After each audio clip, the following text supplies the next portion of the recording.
अस्सलाम वालेकुम। Start with the name of Allah. Topic आपका है, आज हम बात करेंगे glucagon. Introduction.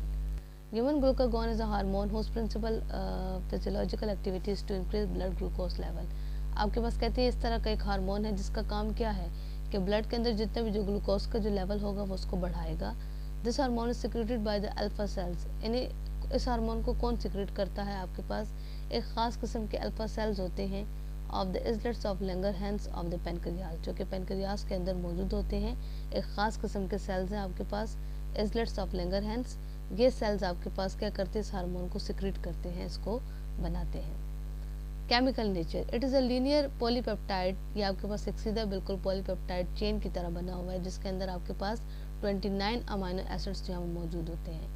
Effects of glucagon, इनके क्या असरात हैं? सबसे पहले कार्बोहाइड्रेट मेटाबॉलिज्म में कहते हैं it increases blood glucose level. ये ब्लड के अंदर जितने भी जो ग्लूकोज लेवल होता है उसको बढ़ाता है।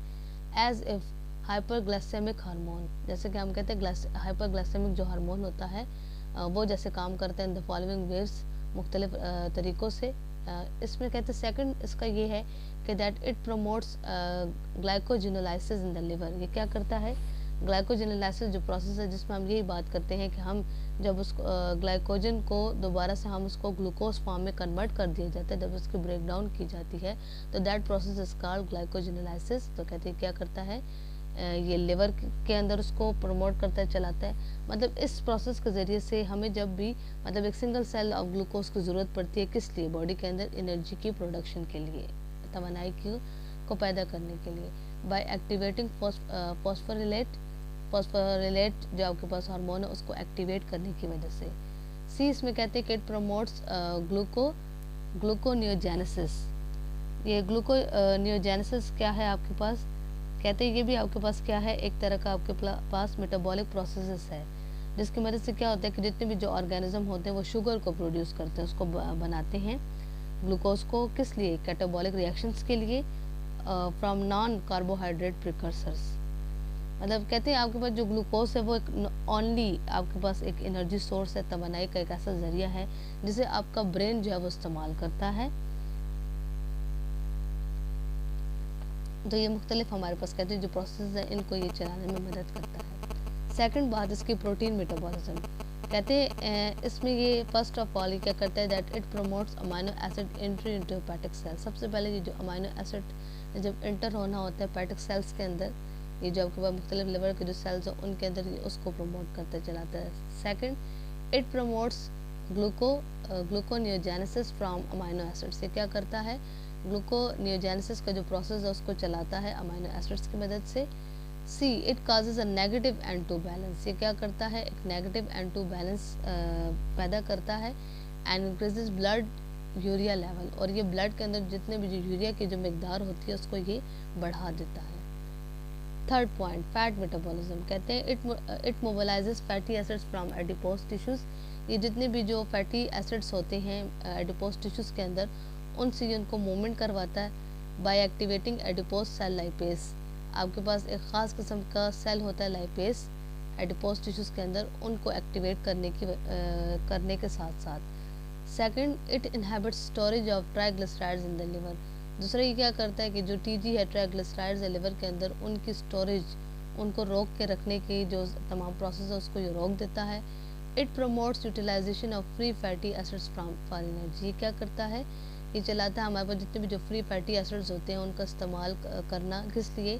तवानाई के सोर्सेज के लिए, ज़राए के लिए, तो इसको चलाता है। D it promotes gluconeogenesis from glycerol. ये क्या करता है? ग्लूकोनियोजेनेसिस का जो प्रोसेस है ग्लाइसरोल की मदद से ये उसको प्रमोट करता है, चलाता है। अदर इफेक्ट्स ऑफ ग्लूकागॉन, दूसरे जिसके असरात हैं, कहते हैं it increases the strength of the heart. ये हार्ट की जो स्ट्रेंथ जो पावर है उसको बढ़ाता है। It enhances bile secretion. ये बाइल की जो सिक्रीशन है जो आपके पास मुख्तलिफ जो आपके पास रतुबात सिक्रीट होती हैं डाइजेशन के दौरान, खुराक के हाजमे के दौरान, इसको बढ़ाता है। It decreases gastric acid secretion. इसके साथ साथ जो आपके पास स्टमक के अंदर मुख्तलिफ जो सिक्रीशंस होती हैं उनके ये क्या कर देता है? उसमें कमी पैदा कर देता है। आज का लेक्चर आपका इन्हीं टॉपिक्स के अंदर है। अगर इसमें आपको कोई भी पॉइंट क्लियर नहीं है देन आप क्वेश्चंस कर लें। Thank you. अस्सलाम वालेकुम। Start with the name of अल्लाह। जैसे कि हम पंजाई के बारे में डिस्कशन कर रहे थे, आज का टॉपिक हम बात करेंगे ईस्ट पर। ईस्ट हम खमीर को कहते हैं। इसका इंट्रोडक्शन क्या है आपके पास? कहते हैं east is a unicellular fungus that has a single nucleus. ये आपके पास एक यूनिसेलुलर फंगस है, सिंगल सेल से बना हुआ है और इसके अंदर आपके पास न्यूक्लियस भी सिंगल मौजूद होता है, एक है। Generally yeast cells are larger than bacteria. अगर हम होल बात करते हैं इनकी, तो आपके पास जितने भी जो ईस्ट सेल्स होते हैं ये आपके पास बड़े होते हैं बैक्टीरिया से, वेरी कंसिडरेबली इन साइज में भी, and are commonly spherical to egg shaped. और ये आपके पास जैसे हम कहते हैं एग अंडे की शक्ल होती है, ये बिल्कुल आपको उस तरह के नज़र आते हैं। They have no flagella. इनके अंदर कोई भी किसी भी किस्म का फ्लैजिला मौजूद नहीं होता। फ्लैजिला अगर आप लोग को याद हो तो मैंने एक आपको बैक्टीरिया सेल का स्ट्रक्चर भी बताया था। उस बैक्टीरिया सेल की बिल्कुल लास्ट पर आपको एक टेल की तरह, दुम की तरह का स्ट्रक्चर नज़र आता है जिसे हम फ्लैजिला कहते हैं, जो कि उसकी मूवमेंट, हरकत में मदद करता है। तो कहते हैं इसके अंदर किसी भी किस्म का कोई फ्लैजिला नहीं है, but do possesses most of the other eukaryotic organelles. लेकिन कहते हैं आपके पास मतलब हो सकता है कि इसके अंदर और ऐसे तमाम वो प्रोसेस, वो ऐसे वो तमाम चीज़ें मौजूद हों, या वो उस तरीके से ये काम करेगा जितने हम और जितने भी जो यूकैरियोटिक ऑर्गेनेल्स होते हैं उनसे related. Size of yeast cell. एक ईस्ट सेल का साइज क्या है? कहते हैं the size of the yeast cell very greatly depending on the species. आपके पास जो ईस्ट सेल का जो साइज होता है वो उसका इन्हिसार मुख्तलिफ स्पीशीज़ के ऊपर होता है। टिपिकली मयरिंग जिसकी हम पैमाइश करते हैं तो वो तकरीबन आपके पास 3 से लेकर 4 माइक्रोमीटर उनका डायमीटर होता है, थिकनेस चौड़ाई होती है उनकी इतनी। आल्दो अगरचा some yeast can reach over 40 micrometer, जबकि कुछ ऐसे ईस्ट भी आपके पास होते हैं जिनकी हमारे पास जो थिकनेस है, जो डायमीटर है उनकी, वो तकरीबन आपके पास 40 माइक्रोमीटर से भी ज़्यादा हो जाती है। अब हम यहाँ पर इसकी इम्पोर्टेंस की बात करेंगे कि आपके पास ईस्ट की इम्पोर्टेंस क्या है, अहमियत क्या है। फर्स्ट ऑफ ऑल हम बात करते हैं फर्मेंटेशन में। कहते हैं जो आपके पास फर्मेंटेशन ऐसा प्रोसेस है जिसको मतलब हम लोग मुख्तलिफ उन चीज़ों को जो खाने पीने की जो हम उनको इस्तेमाल करते हैं उनको मुख्तलिफ फॉर्म्स में हम कन्वर्ट करते हैं। जैसे कि आपके पास मतलब जो उनकी ओरिजिनल कंडीशन होती है उसको चेंज कर दिया जाता है। This ethanol is almost always produce by fermentation. जैसे कि हम इथेनॉल का इस्तेमाल करते हैं, ये आपके पास फर्मेंटेशन की मदद से बनता है। The metabolism of carbohydrates by certain species of yeast under anaerobic or low oxygen conditions. कहते हैं इसमें क्या होता है, आपके पास जितने भी जो कार्बोहाइड्रेट्स हैं, जैसे कि शुगर के जो मॉलिक्यूल्स हैं, इन कार्बोहाइड्रेट्स की जब भी मेटाबॉलिज्म होती है, मुख्तलिफ केमिकल रिएक्शंस इनके अंदर होना स्टार्ट होते हैं और इनको मुख्तलिफ क्या करते हैं, छोटे छोटे हिस्सों में इनको तकसीम करते हैं। तो ये आपके पास इन्हीं ईस्ट की कुछ स्पीशीज़ की वजह से होता है। और ये कंडीशन वहाँ पर कैसी रखी जाती है? लो ऑक्सीजन कंडीशन होती है, ऑक्सीजन की मकदार वहाँ पर कम होती है। हमारे पास कहते हैं जो बेवरेजेस हैं, कुछ ऐसे मशरूबात हैं जैसे कि such as bread and alcoholic drink है, ये आपके पास ये शराब नोशी के लिए जो हम अक्सर लिक्विड्स इस्तेमाल करते हैं उस तरह का है। आप फर्मेंटेड हनी एंड वाटर, आपके पास हनी, शहद और वाटर जिसे फर्मेंट किया जाता है उससे हम इसे तैयार करते हैं। वाइन है, बियर है, जितने भी जो डिस्टिल्ड स्पिरिट्स हैं, all use yeast at some stage of their production. तो कहते हैं इन तमाम चीज़ों को बनाने के लिए हम ईस्ट खमीर का इस्तेमाल करते हैं उनके कुछ स्टेजेस के अंदर, जो उनके प्रोडक्शन की, जो उनकी पैदावार के जो कुछ स्टेजेस होते हैं उनके अंदर हम उन्हें इस्तेमाल करवाते हैं। सेकंड हम बात करेंगे रिसर्च की। It is also extremely important as a model organism in modern cell biology research. कहते हैं ये आपके पास अहम है एक मॉडल ऑर्गेनिज्म के तौर पर आपके पास एक मॉडर्न सेल बायोलॉजी रिसर्च के अंदर, और इसको हम and is one of the most thoroughly research eukaryotic micro organism, और इसे आप एक सबसे अहम जिसके ऊपर तहकीक की गई है एक यूकैरियोटिक माइक्रो ऑर्गेनिज्म, आप इसको ये कह सकते हैं। थर्ड वन है बेकिंग। बेकिंग ये जो हम लोग पकाने के लिए जो चीज़ें इस्तेमाल करते हैं, जैसे कि yeast is used in baking as a leavening agent. तो कहते हैं जो बेकिंग जो पकने के लिए जो तैयार की जाती है जो चीज़ें, उनमें हम ईस्ट खमीर का इस्तेमाल करते हैं एक लिविंग एजेंट के तौर पर, जो कि मतलब उसको छोड़ जाए। Where it converts the food, जहाँ पर वो क्या करता है, तब्दील करता है खुराक को, या जितने भी जो फर्मेंटेबल शुगर्स होते हैं जो इस डव के अंदर मौजूद होते हैं उसको गैस में कन्वर्ट कर देते हैं, कार्बन डाइऑक्साइड की फॉर्म में।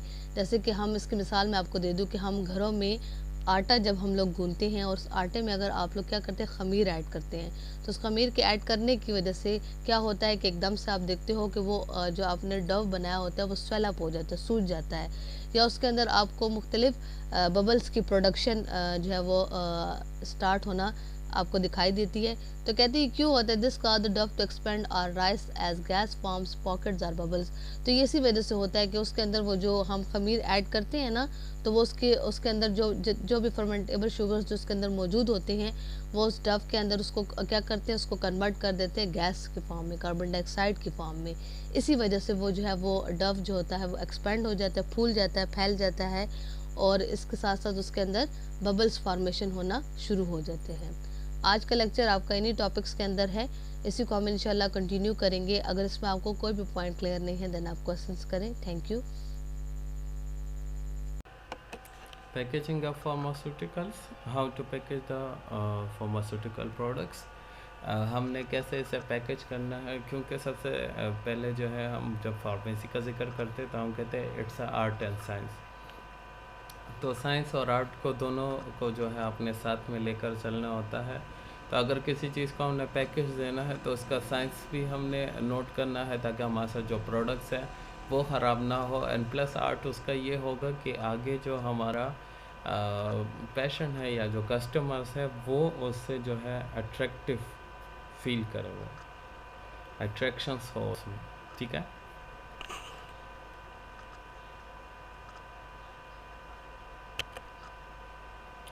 जैसे पैकेजिंग कहा जाता है, it's an art and as well as science in a preparation a product for transport, storage, display and use. Suitable packaging is important for suitable purity, potency and stability of the product। Packaging क्यों important है? सबसे पहले हमारे साथ art and as well as a science है। Science basis पर अगर हम देखते हैं तो हमारे साथ क्या है, इसकी प्योरिटी, पोटेंसी और स्टेबिलिटी, और जो प्रोडक्ट्स हैं, जो हमारा ड्रग्स है, उसकी स्टेबिलिटी, उसकी पोटेंसी और उसकी प्योरिटी को मेंटेन रखने के लिए हम पैकेजिंग करते हैं। आर्ट लेवल पर जो देखा जाता है तो हम डिस्प्ले करते हैं लोगों के सामने, ठीक है। एंड प्लस एज सच जो है हमारे साथ जो है उसकी ट्रांसपोर्टेशन में और उसको स्टोर करने में, रखने में जो है हमारे साथ जो है वो मुफीद होना चाहिए।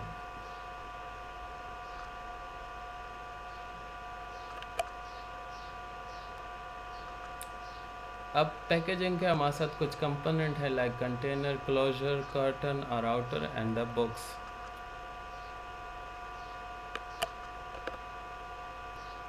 कंटेनर क्या होता है? And with the product is place, ठीक है। वो चीज़ जिसमें हम प्रोडक्ट को रखते हैं, मतलब ड्रग्स को रखते हैं, उसे हम कंटेनर कहते हैं। लाइक जैसे आपके साथ सिंपली जो बॉटल होता है सिरप के लिए, तो that's bottle is a container, ठीक है। ये बॉटल क्या कहलाया जाता है? हमारे साथ कंटेनर कहलाया जाता है जिसमें हम ड्रग्स को डाल रहे हैं, ठीक है।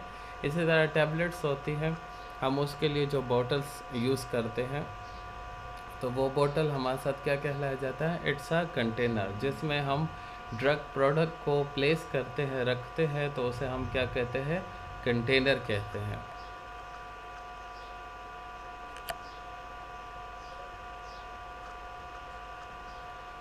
इसके बाद हमारे साथ आता है closure. Closures are used to seal the container to exclude the oxygen, carbon dioxide, moisture, bacteria and prevent the loss of the water and volatile substance from a product. Closures क्या करता है? जब हमारे साथ जो कंटेनर है, जो बोतल है, उसके ऊपर जो ढक्कन फिक्स किया जाता है, वो ढक्कन हमारे साथ क्या कहलाया जाता है? इट्स कॉल्ड अ क्लोजर्स, ठीक है। उस ढक्कन को हम क्या कहते हैं? क्लोजर कहते हैं। क्लोजर्स का काम क्या है? कंटेनर को सील करना, ठीक है। प्लस हमारे साथ जो इन्वायरमेंटल जो हमारे साथ मॉइस्चर्स है या डिफरेंट गैसेस वगैरह है, बैक्टीरियास वगैरह है, उससे प्रिवेंट करने के लिए, ठीक है। बाज़ ड्रग जो है वो सेंसिटिव होते हैं एयर वगैरह से, तो उनसे प्रिवेंट करने के लिए जो है हम उसे क्या करते हैं? क्लोजर्स को यूज़ करते हैं, मतलब उस ढक्कन को यूज़ किया जाता है to seal the container, to seal the bottle.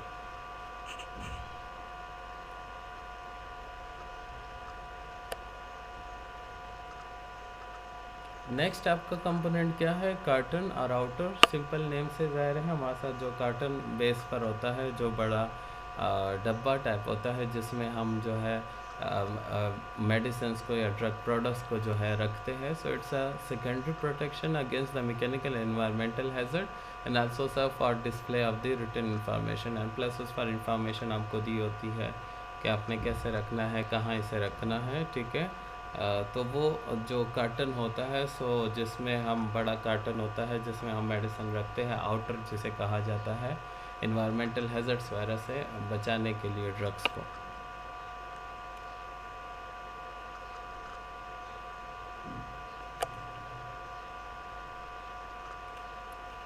फिर आपके साथ जो है एक बॉक्स भी आता है, जिसमें हम multiple of the products are packed in a box to defence against. अस्सलाम वालेकुम। Start with the name of Allah. Topic हमारा, हम बात करेंगे फंजाई एंड ईस्ट के बारे में। सबसे पहले इसका इंट्रोडक्शन क्या है। फंजाई, फंजाई सिंगुलर, इसे हम फंगस कहते हैं, is a member of a large group of eukaryotic organism. ये आपके पास एक तरह का मेंबर है, हिस्सा है आपके पास जितने भी जो यूकैरियोटिक ऑर्गेनिज्म हैं उनका आपके पास। दैट इंक्लूड्स माइक्रो ऑर्गेनिज्म, जिनके अंदर आपके पास माइक्रो ऑर्गेनिज्म्स आते हैं, such as yeast and moulds. Yeast है जैसे खमीर की हम बात करते हैं, मोल्ड्स की बात करते हैं, as well as the more familiar mushrooms. ये आपके पास ज़्यादा से ज़्यादा जो मशरूम्स हम यूज़ करते हैं खाने के अंदर, उनकी बात कर रहे हैं। Only about 200 of the 1000 of the species have been identified as human pathogens। कहते हैं आपके पास तकरीबन 200 जो आपके पास जितनी भी जो हज़ारों की तादाद में जो उसकी स्पीशीज़ है, उसके अंदर तकरीबन 200 ऐसी स्पीशीज़ हैं जिन्हें हमने ह्यूमन पैथोजेंस के तौर पर आइडेंटिफाई की है। मतलब हमने ये इसके बारे में शिनाख्त की गई है कि ये आपके पास क्या हैं, इंसानों के अंदर बीमारी काज कर सकते हैं, बीमारी की वजह बन सकते हैं। And among this non pathogenic species fewer than a dozen are responsible for more than 90% of all human fungi infection। और कहते हैं उन्हीं में से आपके पास ये जो हैं, उनमें से तकरीबन ऐसी जो पैथोजेनिक स्पीशीज़ हैं जो कि रिस्पॉन्सिबल हैं, ज़िम्मेदार हैं, हमारे पास तकरीबन 90% जितने भी जो ह्यूमन फंजाई से रिलेटेड जो इन्फेक्शंस होते हैं, जो बीमारियाँ होती हैं, उसके अंदर। Some non pathogenic fungi have useful advantages for human beings that are listed below. कहते हैं कुछ इनमें हमारे पास ऐसे भी हैं जो कि हमें नुकसान नहीं पहुँचाते, जिनकी वजह से हमारी बॉडी के अंदर किसी भी किस्म की कोई बीमारी पैदा नहीं होती। तो उनके हमें कुछ एडवांटेजेस, कुछ हमें उनके जो हैं वो फ़ायदे भी हो सकते हैं। उनकी जो इस्तेमाल करने का जो उनके वो मुख्तलिफ तरीके हैं, उनके बारे में हम बात करेंगे। Advantages and uses of fungi, इनके हमें क्या फ़ायदे हैं और किस लिए हम इनको इस्तेमाल करते हैं। कहते हैं the human use of fungi for food preparation and preservation and other purposes is extensive and has a long history. सबसे पहले जो इंसान इस फंजाई को इस्तेमाल करते हैं वो किस लिए, खुराक को तैयार करने के लिए, उसको प्रिजर्व करके रखने के लिए, उसको तहफ़्फ़ुज़ प्रोवाइड करते हैं ताकि आप उसे लंबे टाइम तक इस्तेमाल कर सकें, और इसके अलावा दूसरे मकासद के लिए, ताकि और उनके बारे में एक लंबी आपको जो है वो हिस्ट्री जो है वो उसके बारे में मौजूद है। Fungi are use extensively to produce industrial chemicals. कहते हैं इसे हम ज़्यादा इस्तेमाल करते हैं किस लिए, ताकि हमें जितने भी जो इंडस्ट्रीज़ के अंदर जो केमिकल्स हम इस्तेमाल करते हैं इंडस्ट्रियल बेसिस पे जिनको तैयार किया जाता है, like citric, gluconic, lactic and malic acids, और जितने भी जो इंडस्ट्रियल एंजाइम्स हैं जैसे कि लाइपेसिस, इनको हम जो है वो क्या कर सकें, प्रोड्यूस कर सकें, बना सकें। Mushroom farming and mushroom gathering are large industries in many countries. ये जो मशरूम्स हैं आपके पास, इनकी जो फार्मिंग्स होती हैं, मतलब इनके खेत बनाए जाते हैं और ये एक जगह पर ये जो इकट्ठे करके रखे जाते हैं, इनके बड़े बड़े कारखाने हैं आपके पास बहुत सारे ममालिक के अंदर। Certain mushrooms enjoy usage as therapeutics in folk medicine. कुछ ऐसे मशरूम्स भी हैं आपके पास जिन्हें हम इलाज के तौर पर भी इस्तेमाल करते हैं मुख्तलिफ अद्वियात के अंदर, such as traditional Chinese medicine. ये एक तरह की एक ऐसी मेडिसिन है जिसको हम इन मशरूम्स की मदद से तैयार करते हैं। Many species produce metabolites that are major sources of pharmacologically active drugs। कुछ ऐसी स्पीशीज़ भी हैं आपके पास इसके अंदर जो कि मेटाबोलाइट्स पैदा करती हैं, जो कि हमारे पास मेन ज़रिया है किसका, फार्माकोलॉजिकली जितने भी जो एक्टिव ड्रग्स हैं जिन्हें हम तैयार करते हैं उसके अंदर। Baker's yeast or some unicellular fungus is used to make bread and other wheat-based products such as pizza, dough and dumplings। इसके अलावा ये जो बेकरी के अंदर जो खमीर का इस्तेमाल किया जाता है उसमें, और उसके अलावा जितने भी जो कुछ ऐसे यूनिसेलुलर फंगस हैं जिन्हें हम ब्रेड बनाने के लिए इस्तेमाल करते हैं, आपके पास गंदम की बेस पर जो जितने भी प्रोडक्ट्स हैं जैसे कि पिज़्ज़ा का डो जो बनाते हैं वो, डम्पलिंग्स हैं आपके पास, ये जो खमीर वगैरह जो हम उसमें डालते हैं, जो आप लोग फ्लोर वगैरह इस्तेमाल करते हैं घरों के अंदर, तो ये उसको कहा जाता है। इन एग्रीकल्चर ज़राअत के अंदर फंजाई में भी useful if they actively compete for nutrients. Fungi हमारे पास इस्तेमाल मतलब कि इस्तेमाल हम उसे कर सकते हैं अगर ये आपके पास एक्टिवली कम्पीट करते हैं न्यूट्रेंट्स के तौर पर, मतलब जो ग़िज़ाई ज़रूरियात हमें चाहिए उनको ये पूरा करेगा, and space with pathogenic micro organisms, और इसके अलावा जितने भी जो ऐसे माइक्रो ऑर्गेनिजम्स हैं जो कि बीमारी की वजह बनते हैं उनसे ये दूर रखेगा। Several fundamental discoveries in biology were made by researchers using fungi as model organism. कुछ ऐसे भी आपके पास ऐसी भी डिस्कवरीज इजादात किए गए हैं बियोलॉजी के अंदर, रिसर्चर्स ने किया था जिन्होंने फंजाई को एक मॉडल ऑर्गेनिज्म के तौर पर इस्तेमाल किया था। इसी वजह से हम ये कहते हैं कि फंजाई जो है वो ग्रो करता है and sexually reproduce rapidly in the laboratory, और ये अपने आप को ज़्यादा से ज़्यादा अपनी पैदावार जो है वो बढ़ाता है जल्दी तेज़ी से लैब्स के अंदर। आज का टॉपिक आपका यहीं पर हम स्टॉप करते हैं। आज का जो लेक्चर है आपका, इसमें अगर कोई पॉइंट क्लियर नहीं है देन आप क्वेश्चंस करें। Thank you. जैसा कि हम फार्माकोग्नोसी में जो है एक्सट्रैक्शन प्रोसेस पढ़ रहे थे, तो थर्ड वन हमारे साथ एक्सट्रैक्शन प्रोसेस है मैसेरेशन। मैसेरेशन के बारे में हम पढ़ेंगे आज। In this method, drug is powdered and covered up in the porous cloth, then it dip into menstruum for 2 to 14 days is required. Simply जो है वो आपको मैसेरेशन प्रोसेस बहुत ईजी है, इसमें कुछ ऐसा टफ नहीं है, ठीक है। सबसे पहले ये लाजमन आपको पता होना चाहिए। हमने क्या करना है कि इसमें जो है ड्रग को लेना है, उसे पाउडर में कन्वर्ट करना है, और फिर उसे एक पोरस क्लॉथ में, मतलब जिसमें छोटे छोटे सुराख हो, ऐसे कपड़े में लेकर फिर उसे डिप करना है मेंस्ट्रुम में। मेंस्ट्रुम से मुराद है यहाँ पर लिक्विड एक्वस सोल्यूशन, जिसमें हम इसे डिप करेंगे, जो कि मोस्टली हम वाटर को एज अ मेंस्ट्रुम हम यूज़ करते हैं, ठीक है।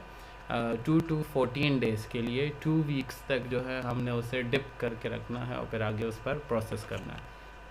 अब इसका प्रोसीजर कैसे होगा मैसेरेशन का? सबसे पहले आपने जो है ड्रग्स को लेना है और उसे ट्रिचुरेट करना है। ट्रिचुरेट मतलब उसे फाइन पाउडर में कन्वर्ट करना है, ठीक है। अगर वो आपके साथ लार्ज पार्टिकल्स वगैरह साइज़ में है तो आप उसे फाइन पाउडर में जो है वो कन्वर्ट करेंगे बाय ट्रिचुरेशन प्रोसेस से, ठीक है। ट्रिचुरेशन प्रोसेस, ट्रिचुरेट करना, ग्राइंड करना, जैसे हम मोटर एंड पेस्टल लेते हैं और उसमें किसी चीज़ को हम ग्राइंड करके ट्रिचुरेट करते हैं, ठीक है। Cover up the drug in the porous cloth or pouch, फिर उस फाइन पाउडर को जो है आपने लेना होता है और फिर उसे किसी मलमल टाइप के जो कपड़ा जिसमें छोटे छोटे सुराख होने चाहिए पोरस टाइप क्लॉथ में, आपने उसे पाउच टाइप जो है उसे बना लेना है, ठीक है। Select suitable menstruum. Suitable menstruum हम हर एक के लिए जो है वाटर यूज़ करते हैं। वाटर यूनिवर्सल सॉल्वेंट है और ये किसी के साथ, जो किसी प्रोडक्ट के साथ, किसी ड्रग में किसी इंग्रेडिएंट के साथ जो है वो इजली से इंटरेक्शन शो नहीं करता है, बिकॉज इसका जो पीएच है हमारे साथ न्यूट्रल होता है वाटर का, इसी वजह से। After this the pouch containing drug suspend into menstruum for 2 to 14 days. आपने जो है जो पाउच टाइप जो आपने बनाया था पोरस क्लॉथ से, जिसमें आपके साथ जो है ड्रग था, उसको आपने इस मेंस्ट्रुम में, मीन्स इस वाटर में आपने सस्पेंड कर देना है, ठीक है। सस्पेंड कर देना, लटका देना है, ताकि वो उस वाटर में वो पाउच सिर्फ डिप रहे, ठीक है, 14 डेज तक, ठीक है। 2 to 14। अब ये 2 to 14 डेज इस वजह से कहा गया है कि बस ड्रग जो है वो स्लोली एंड ग्रेजुअली हमारे साथ जो है वो उसमें मेंस्ट्रुम में डिसॉल्व होने लगेंगे। बाद जो है वो जल्दी डिसॉल्व हो जाते हैं, लेकिन 14 डेज तक जब आप रखते हो तो आपको प्रॉपरली उस ड्रग जो आपने पाउडर फॉर्म है उस वो सब सारा का सारा, उसमें जितने भी एक्टिव इंग्रेडिएंट हैं, जो भी एक्टिव प्रोडक्ट्स है, वो सारे आपके मेंस्ट्रुम में डिसॉल्व हो जाते हैं। अच्छा, the pouch is remove after the definite time, मतलब जब आपके साथ 14 डेज कंप्लीट हो जाते हैं उसके बाद आपने इसे रिमूव कर लेना है। और फाइनली आपने फिर उस मेंस्ट्रुम में जो आपने वाटर लिया था, ठीक है, उसका वॉल्यूम जो है आपने क्या करना है, एक्सट्रैक्शन के लिए बराबर करना है, ठीक। तो हम जो है फिर उसका फाइनली वॉल्यूम बराबर करते हैं 100 ml तक, 200 ml तक, एज़ पर रिक्वायरमेंट जितनी आपको बताई जाती है। नेक्स्ट हमारे साथ जो आता है मैसेरेशन का, वो है मल्टीपल और डबल मैसेरेशन। जैसे नाम को आपको जो है वो मोस्टली ज़ाहिर हो जाता है कि मल्टीपल और डबल मैसेरेशन हमारे साथ, मतलब मैसेरेशन प्रोसेस को 2 टाइम्स करना। कैसे करेंगे आगे जाकर पढ़ते हैं। अच्छा, मल्टीपल मैसेरेशन जो है इफ़ेक्टिव मेथड होता है, इम्पोर्टेंट प्रोसीजर है। बेसिक एम इसका क्या है, जो हमारे साथ मार्क में जो वेस्ट था, जो आपने पाउडर लिया है, ठीक है, ड्रग का, उससे आपने जितना मेंस्ट्रुम में वो निकलना था वो निकल गया। उसके बाद जो आपके साथ जो पाउडर रह गया है उस पाउच के अंदर, जब ये इससे पहले हमने मैसेरेशन प्रोसेस पढ़ा था, उस पाउच के अंदर जो हमारे साथ जो मटेरियल रह गया उसे हम मार्क कहते हैं, ठीक है।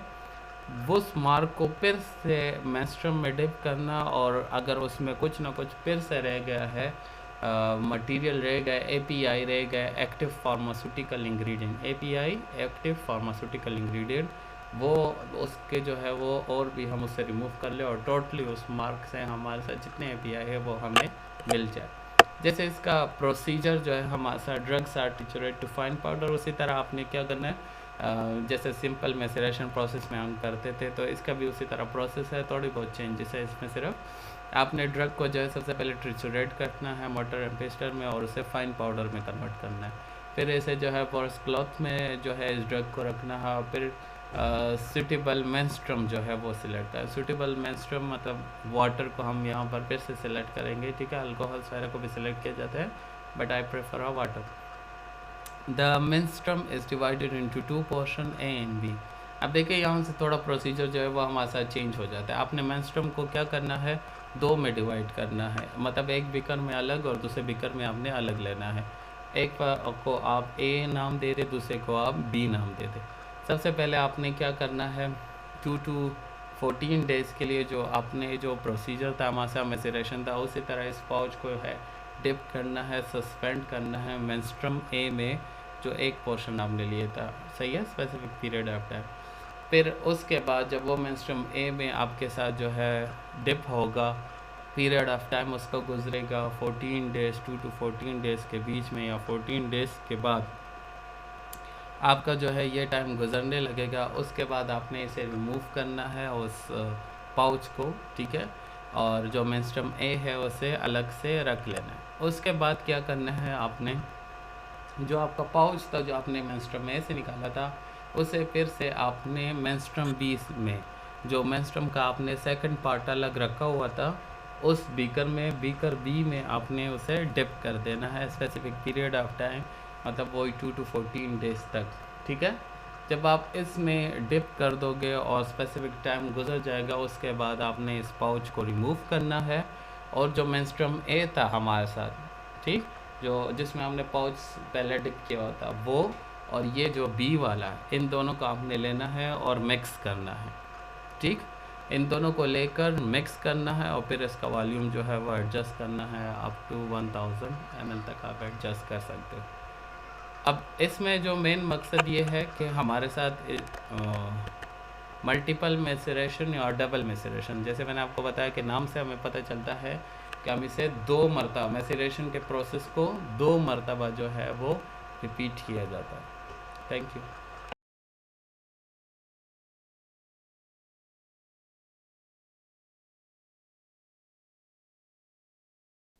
अस्सलाम वालेकुम। Start with the name of अल्लाह।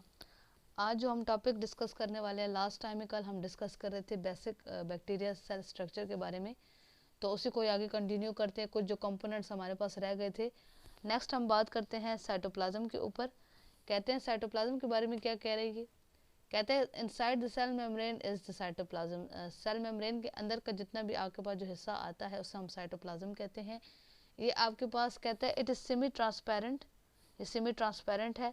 और इसके अलावा इसके बारे में ये बात करें कि सेमी फ्लूइड है, मतलब इसका मतलब ये ट्रांसपेरेंट का मतलब ये है कि ये आपको मतलब बजाय जो है वो कुछ कुछ नज़र आने वाला हिस्सा है। और इसके अलावा सेमी फ्लूइड का मतलब ये है कि ये कंप्लीट आपके पास फ्लूइड लिक्विड फॉर्म में नहीं होता है, जेली की तरह ही होता है। कुछ हिस्सा इसका मतलब आपको लिक्विड फॉर्म में नज़र आएगा और कुछ सॉलिड फॉर्म में होगा, तो उसे हम सेमी फ्लूइड कहते हैं। इसके बारे में ये बात कर रहे हैं।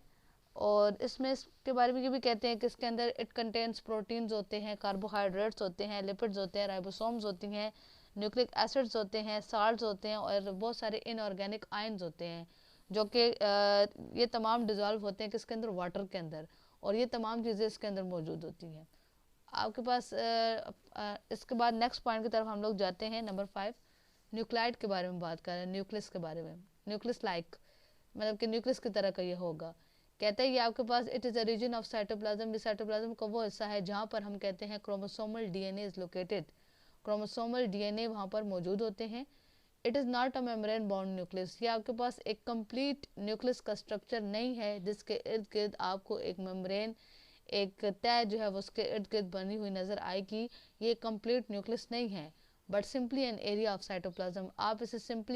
आप इसे आसान लफ्ज़ों में कह सकते हो कि ये हमारे पास साइटोप्लाज्म का वो हिस्सा है where the strands of DNA are found, जहाँ पर हम कहते हैं कि डीएनए का कुछ ना कुछ हिस्सा वहाँ पर मौजूद होता है। आप इसे कंप्लीट न्यूक्लियस नहीं कह सकते, बस न्यूक्लियस का कुछ एक मामूली सा ये हिस्सा है। नेक्स्ट हम बात करते हैं 6 प्लाज्मिड्स के बारे में। कहते हैं they are extra chromosomal rings of DNA, ये क्रोमोसोम एक एक्स्ट्रा पार्ट होता है क्रोमोसोमल रिंग्स का, मतलब इसके अंदर डीएनए भी मौजूद होता है। Although they contain few genes, कहते हैं इसके अंदर कुछ जीन्स मौजूद होते हैं जो कि बैक्टीरिया की ग्रोथ के लिए, इसके नशोनुमा के लिए ज़रूरी नहीं है। लेकिन प्लाज्मिड्स के बारे में ये बात है, कहते हैं ये बड़े सिग्निफिकेंट है, बड़े ज़रूरी होते हैं। क्यों? क्योंकि इनके अंदर कुछ ऐसे जीन्स होते हैं जो कि हमारे पास काम करते हैं ड्रग रेजिस्टेंस के लिए। मतलब ड्रग रेजिस्टेंस क्या है कि जब हमारे पास किसी भी मेडिकेशन के जो उसके जो असरात होते हैं उसके इफेक्टिवनेस को कम कर दिया जाए, रिडक्शन उनकी की जाए, दैट इज़ कॉल्ड रेजिस्टेंस। तो कहता है मतलब ये उसके इफेक्ट को कम करने में, मेडिसिन के इफेक्ट को कम करने में ये हमारे पर मदद करता है।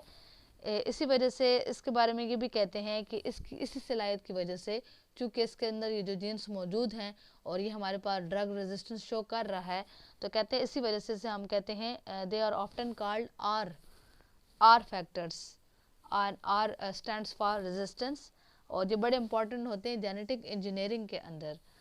सिंपली इसके बारे में मैं ये कह दूँ कि plasmid is a small DNA molecule within a cell, एक स्मॉल छोटा सा डीएनए का मॉलिक्यूल है, हिस्सा है जो कि सेल के अंदर मौजूद होता है। That is physically separated from chromosomal DNA, जो कि ओरिजिनल जो क्रोमोसोमल डीएनए होता है उससे कहते हैं ये बनावट के लिहाज से ये बहुत अलग है।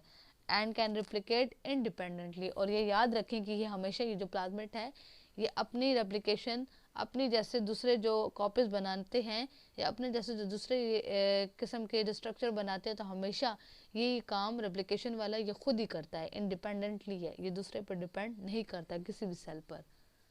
नंबर 7 पॉइंट ये है कि हम बात करते हैं राइबोसोम्स के बारे में।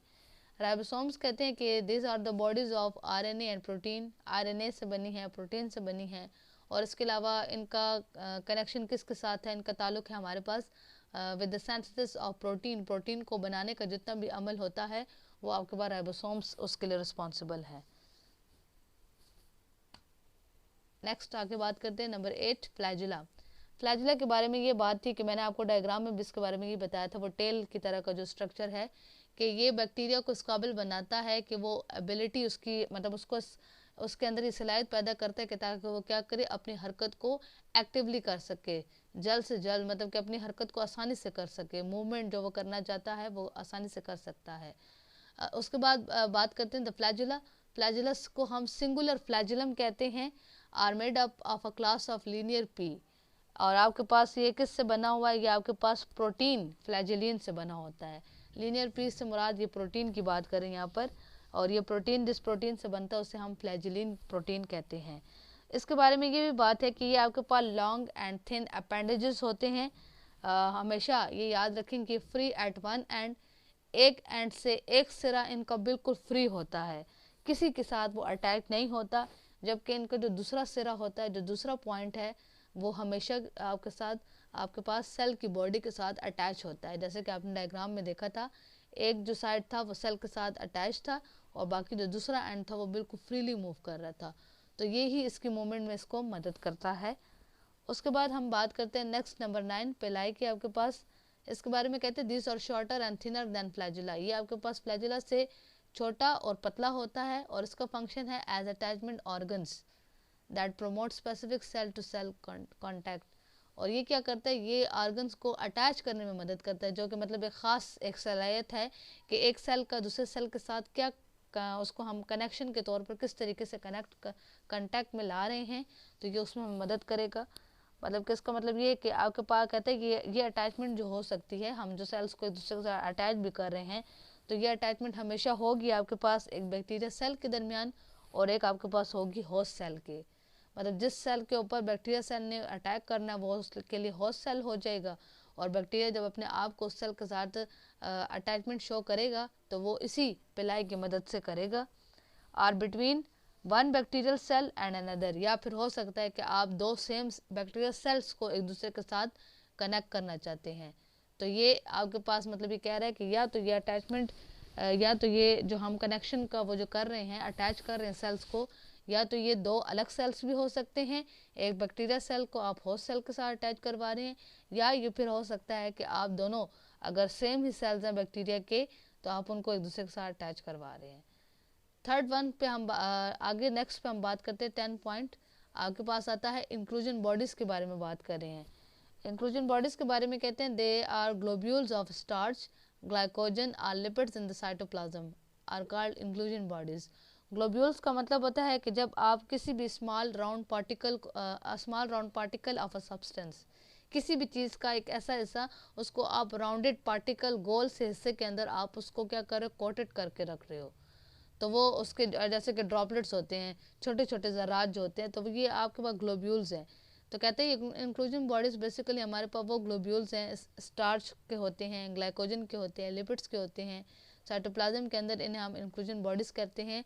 और बेसिकली इनका काम क्या है, ये अपने ये खुराक को, ये तमाम जितनी भी जो न्यूट्रिएंट्स होती हैं उनको महफूज करके रखती हैं, तब for the periods of starvation, जब किल्लत हो, मतलब कि जब खुराक की किल्लत हो सेल के लिए, मतलब उसके लिए ऐसी कंडीशंस है कि वो अपनी खुराक तैयार नहीं कर पाता, तो तब ये उस वक्त ये इंक्लूजन बॉडीज़ क्या करेंगी, जो भी न्यूट्रिएंट्स इसने स्टोर किए होंगे सेल, उनको आसानी से यूज़ कर सकता है, इस्तेमाल कर सकता है। इन्हें हम sometimes these are called elementary bodies भी कहते हैं, और न्यूक्लियर और cytoplasmic aggregates of stable substances, इन्हें बहुत सारे नामों से इंडिकेट किया जा सकता है। 11 पॉइंट में बात करते हैं हम लोग सेल इन्वेलप की तरफ आते हैं। कहते हैं सम माइक्रोबायोलॉजिस्ट, कुछ माइक्रोबायोलॉजिस्ट ऐसे हैं जो कि सेल मेम्ब्रेन को, सेल वॉल को और कैप्सूल, इन तीनों इन कंपोनेंट्स को कंबाइन करते हैं, कंबाइन इनको एक ही नाम देते हैं, और वो है आपके पास सेल इन्वेलप। मतलब वो ये कहते हैं कि आपके पास जो सेल है और उसके बाद जो सेल मेम्ब्रेन है आपके पास, सेल मेम्ब्रेन, सेल वॉल और कैप्सूल, ये तीनों एक ही हैं, इनको हम एक ही मतलब कि हम इनको एक नाम से भी इंडिकेट कर सकते हैं, वो आपके पास है सेल इन्वेलप। तो यहाँ तक आपका ये टॉपिक एंड हो गया, कंप्लीट हो गया बिल्कुल सारा ये टॉपिक आपका, जो बेसिक बैक्टीरियल सेलुलर स्ट्रक्चर्स के जो हम बात कर रहे थे, वो तमाम कंपोनेंट्स हमने डिस्कस कर लिए, वो तमाम हिस्से हैं जो कि बैक्टीरिया के सेल के अंदर मौजूद होते हैं। यहाँ पे अगर आपको कोई भी पॉइंट क्लियर नहीं है देन क्वेश्चंस कर ले। Thank you. अस्सलाम वालेकुम। Start with the name of अल्लाह। आज जो हमारा टॉपिक है, हम बात करेंगे इलेक्ट्रोकार्डियोग्राफी, ECG के बारे में हम बात करते हैं। Electrocardiography is the technique of recording the electrical activity of the heart. कहते हैं आपके पास एक ऐसी टेक्निक है जिसमें हम मतलब जितनी भी जो हार्ट से रिलेटेड जो आपके पास इलेक्ट्रिकल एक्टिविटी होती है, मतलब जो आपके पास जैसे कि इलेक्ट्रिकल सिग्नल्स जो मतलब उसके ज़रिए से बताया जाता है कि आया आपका दिल जो है वो किस तरीके से काम कर रहा है, उसमें वो उन इलेक्ट्रिकल वेव्स की मदद से आपके पास जो आपके पास मुख्तलिफ वेव्स होती हैं, उन वेव्स की मदद से हम ये मालूम कर सकते हैं कि आया आपका दिल जो है वो किस तरीके से काम कर रहा है। The recording itself is called an electrocardiography. ये जो रिकॉर्डिंग हम करते हैं इसे हम इलेक्ट्रोकार्डियोग्राफी कहते हैं। The first ECG machine was designed by Einthoven. जो सबसे पहले इस ECG मशीन का जिन्होंने आपके पास जो उनको बनाया था वो कौन थे, उनका नाम था हमारे पास Einthoven. A normal ECG is composed of एक जो आपके पास एक नॉर्मल ECG होती है उसमें मुख्तलिफ आपके पास जो वेव्स वो जो आपको नज़र आ रही होती हैं, नेक्स्ट आगे मैं आपको वो इमेज भी बता दूंगी, वो डायग्राम उसमें वो आपको समझ आ जाएगी। वो मुख्तलिफ उन वेव्स को नाम दिए जाते हैं। एक इसमें आपके पास आती है P वेव, एक को हम QRS कॉम्प्लेक्स कहते हैं, एक को हम T वेव कहते हैं। The QRS complex is often 3 separate waves. फिर कहते हैं ये जो QRS की जो बात कर रहे हैं ना, कहता है इस कॉम्प्लेक्स का मतलब ये मतलब एक तरह का एक पेचीदा मजमुआ ये बना हुआ है आपके पास। तो कहते हैं इसके अंदर भी आगे आपको 3 तरह की मुख्तलिफ वेव्स नज़र आएंगी, एक Q होती है, एक R होती है और एक S होती है। ये इन वेव्स को नाम दिया जाता है। कहते हैं the normal ECG tracing shows deflections और वेव्स एंड आइसोइलेक्ट्रिक सेगमेंट्स। जो एक नॉर्मल ईसीजी होती है वो हमारे पास बेसिकली कुछ जो डिफ्लेक्शंस का मतलब होता है मोड, कुछ जो आपके पास जो आपको कोई जो रास्ता नज़र आता है वो बता रहे हैं, वेव्स की फॉर्म में एनासो इलेक्ट्रिक सेगमेंट्स होते हैं, मतलब उसमें आपको कुछ जो है वो मुख्तलिफ जो इन इलेक्ट्रिक सेगमेंट्स की मदद से बताते हैं हम लोग, मतलब कि जैसे पहले एक सेगमेंट कंप्लीट होता है एक हिस्सा, फिर उसके बाद दूसरा हिस्सा, तीसरा हिस्सा, इस तरीके से। द वेव्स डिफ्लेक्शंस में भी पॉजिटिव और नेगेटिव। अब ये जो मोड़, ये जो वेव्स, जो लहरें आपको उसमें नज़र आ रही हैं, कहते हैं या तो ये पॉजिटिव होंगी या नेगेटिव होंगी, अबव और below the zero line respectively, या तो ये जीरो लाइन जो एक मार्जिन लाइन उसमें शो करते हैं ना, बिल्कुल जो स्ट्रेट होती है, या तो ये कहते हैं उस लाइन से या ऊपर की जानिब होंगी या उस लाइन से नीचे की जानिब होंगी। When depolarization moves towards positive electrode and electrode downward deflection recorded, कहते हैं जब आपके पास डिपोलराइजेशन जो है वो उसकी मूवमेंट होती है, हरकत आती है पॉजिटिव इलेक्ट्रोड की तरफ, जब वो हरकत करती है पॉजिटिव साइन की तरफ, ये अब आपके पास डिपोलराइजेशन क्या है, ये हम कहते हैं कि ये एक तरह का एक ऐसा चेंज है, डिपोलराइजेशन एक ऐसी तब्दीली है विद इन अ सेल, एक सेल के अंदर, ड्यूरिंग विच जिसके हम बात करते हैं कि जब आपके पास उस दौरानिया में जो सेल है, it undergoes a shift in electric charge. Cell के अंदर जो इलेक्ट्रिक चार्ज होते हैं ना, पॉजिटिव नेगेटिव, उनके अंदर एक शिफ्ट आती है, तब्दीली आना शुरू हो जाती है। Distribution resulting in less negative charge inside the cell, मतलब उसमें ये होता है कि जब चार्ज की डिस्ट्रीब्यूशन होती है सेल के अंदर, तो उसके अंदर जो अंदरूनी जो उसका अपना जो नेगेटिव चार्ज होता है वो कम रह जाता है। मतलब जो चार्ज की जो डिस्ट्रीब्यूशन हो रही होती है सेल्स के अंदर, ये हम उनकी बात करें, डिपोलराइजेशन उन्हें कहा जाता है। तो कहते हैं जब भी जो डिपोलराइजेशन जब अपनी मूवमेंट करती है पॉजिटिव इलेक्ट्रोड की तरफ and electrode downward deflection recorded, तो फिर उस वक्त आपके पास जो डिफ्लेक्शन जो मोड्स उसके अंदर नज़र आएंगी वो उसकी डायरेक्शन होगी डाउनवर्ड, नीचे की जानिब। The record shows depolarization forward by repolarization of different regions of the heart. अब ये जो रिकॉर्ड आपको नज़र आता है इसमें कहते हैं इसमें वो डिपोलराइजेशन का भी अमल शो करता है और इसी को फिर रिपोलराइजेशन भी आपके पास जो है उसको फॉलो करता है, जो कि मुख्तलिफ हार्ट के जितने भी जो मुख्तलिफ हिस्से हैं उनकी बात कर रहे हैं वहाँ पर। The ECG can be divided into 3 types of recordings. ECG के अंदर 3 टाइप की रिकॉर्डिंग्स होती हैं, विच कंसिस्ट ऑफ कॉम्प्लेक्सेस और वेव्स, जिसके अंदर हम कहते हैं मुख्तलिफ आपके पास पेचीदा मराइल हैं उसके अंदर, और कुछ आपको उसके अंदर वेव्स लहरें नज़र आएंगी, इंटरवल्स हैं उसमें एंड सेगमेंट्स हैं आपके पास, और कुछ उसके अंदर आपके पास जो है वो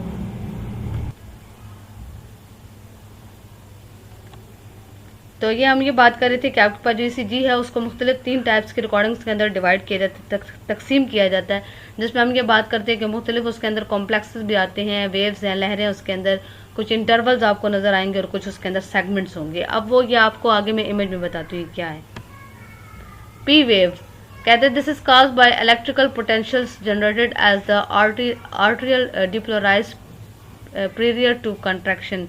कहते हैं तब होता है जब आपके पास जो इलेक्ट्रिकल पोटेंशियल्स जो तब्दीलियाँ आती हैं, जब वो किस वजह से होता है कि जब आपके पास आर्टरी से रिलेटेड जितनी भी जो डिपोलराइजेशन का जो अमल है वो तकरीबन उसका जितना भी जो हिस्सा है आर्टरीज का, जब वो कंट्रैक्शंस वहाँ पर बनना शुरू हो जाए, वो सुकड़ जाती हैं तब, which means the P wave shows artery depolarization. फिर इसका ये मतलब होता है कि जो P वेव जो है, ये वाली जो लहर है आपके पास, ये सारा हमारे पास वो शो करेगा कि आर्टरी से रिलेटेड जितना भी जो डिपोलराइजेशन का जो अमल हुआ है, जो चार्ज डिस्ट्रीब्यूशन की जो बात कर रहे हैं, वो ये फिर उसको शो करेगा। ड्यूरेशन इसका दौरानिया कितना होता है 0.1 सेकेंड, इतना ये टाइम लेते हैं या उससे भी कम होता है। एम्पलीट्यूड इसका कितना है 2 मिलीमीटर है या उससे कम होगा, या आप हम कह सकते हैं कम हो सकता है। वोल्टेज कितनी है इसकी 0.1 से लेकर 0.3 मिली वोल्ट है ये आपके पास। तो ये हम उसकी बात करें P वेव की। अभी अब ये देखिए डायग्राम में ये आपको बता रही है, ये एक सारा आपके पास एक सेगमेंट होता है एक ECG का, जिसमें हम बताते हैं ये वो आपके पास वेव्स हैं जिन में आपने देखा है कि एक साइड पे वो स्ट्रेट हो जाती है, फिर अप एंड डाउन्स भी इनके अंदर मौजूद है। ये वो P वेव होती है आपके पास। PR सेगमेंट ये वाला होता है, QRS कॉम्प्लेक्स ये वाला है आपके पास, ये आपके पास R वाली वेव होती है। ये आपके पास ST सेगमेंट है, ये वाली T वेव होती है। PR इंटरवल, ये आपके पास इंटरवल है, ये यहाँ से लेकर यहाँ तक का जो हिस्सा होता है, और यहाँ से लेकर आपके पास ये जो ब्लू लाइन में आपको शो कर रहा है, और इस हिस्से को हम QT इंटरवल कहते हैं। अब ये एक आपको सेगमेंट दिखाया गया, एक पूरा हिस्सा एक ECG का, फिर इसी तरीके से आप इससे आगे कंटिन्यू करते जाते हैं ना, मतलब हम तो आपने पूरी ECG की रिपोर्ट्स देखी होंगी, उनमें आपको इस तरीके से वो नज़र आता है। तो बेसिकली ये हमारे पास वाइब्रेशन शो करते हैं ना, वाइब्रेशंस के ज़रिए से हम ये बताते हैं कि आया आपका हार्ट जो है वो उसकी एक्टिविटी कैसी है, वो कैसा काम कर रहा है, दिल की जो धड़कन है वो ठीक है या नहीं है, कोई प्रॉब्लम्स हैं तो वो आपको कैसे शो होंगी, ये इसके बारे में हम सारी बात कर रहे हैं। आपका जो आज का लेक्चर है वो उसी टॉपिक में है, इसको हम आगे इंशाल्लाह भी कंटिन्यू करेंगे, लेकिन आज के लिए आपके पास इतना ही है। अगर आपको कोई भी पॉइंट क्लियर नहीं है देन आप क्वेश्चंस कर लें। Thank you. Dryness of mouth, mouth को ड्राई करते हैं वो कौन से प्लांट इंक्लूड है हमारे साथ? प्लांट्स नेम है हमारे साथ दतूरा स्ट्रामोनियम, और सेकंड वन जो है एट्रोपा बेलाडोना, ठीक है, बोटनिकल नेम्स है प्लांट्स के। इसके अलावा इनकी फैमिली कौन सी है इन प्लांट की? So that's Solanaceae. हैबिटेट कहाँ पे पाए जाते हैं? मरी, हजारा, मानसेरा एंड चित्राल, ठीक है।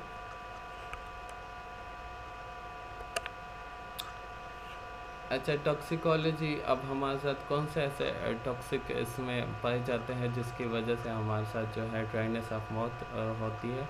तो इसमें जो है हायोसिन, हायोसाइमिन जो है वो हमारे साथ दतूरा में पाया जाता है, and the atropine in Atropa belladonna में पाया जाता है, ठीक है। सिम्टम्स क्या आएंगे आपके साथ? जो है ड्राइनेस ऑफ माउथ, आपका माउथ जो है वो लेवल जो है हमारे साथ सूखने लगता है। इसके अलावा जो है हमारे साथ आई साइट वीक होने लगती है, ठीक है, वीकनेस आने लगती है, फेटीक होने लगता है, बंदा जो है वो थकावट महसूस करता है। डिस्पनिया जो है वो हो सकता है, मतलब आपको जो है रिस्पायरेटरी में डिप्रेशन हो सकती है सिंपली, ठीक है, सांस लेने में जो है वो आपको दुश्वारी हो सकती है, so it's called dyspnoea. Muscular weakness, आपके मसल्स वगैरह भी वीक। नेक्स्ट आपके साथ जो होता प्लांट टॉक्सिक जो गैस्ट्रिक मिकोजा, आपका गैस्ट्रिक मिकोजा, आपके जो गैस्ट्रिक वॉल सारा है उस पर क्या जो है वो आपके साथ हो सकता है? तो उसके साथ लिए हमारे साथ दो प्लांट्स रिस्पॉन्सिबल हैं यहाँ पर, जिसकी बोटेनिकल नेम है नार्सिसस टेजिटा एंड एमेरेलिस, ठीक है, ये अलग अलग दो प्लांट हैं। फैमिली इनकी क्या है? एमेरेलिडेसी। हैबिटेट इनके कहाँ पे पाए जाते हैं? गिलगित, स्वात, पंजाब एंड सिंध में आपके साथ। टॉक्सिसिटी किस वजह से गैस्ट्रिक मिकोजा की होती है? So it's responsible of the alkaloids. Alkaloids हमारे साथ नेचुरल बेसिस सब्सटेंस होते हैं जिसमें हमारे साथ नाइट्रोजन ज़्यादातर जो है वो पाया जाता है।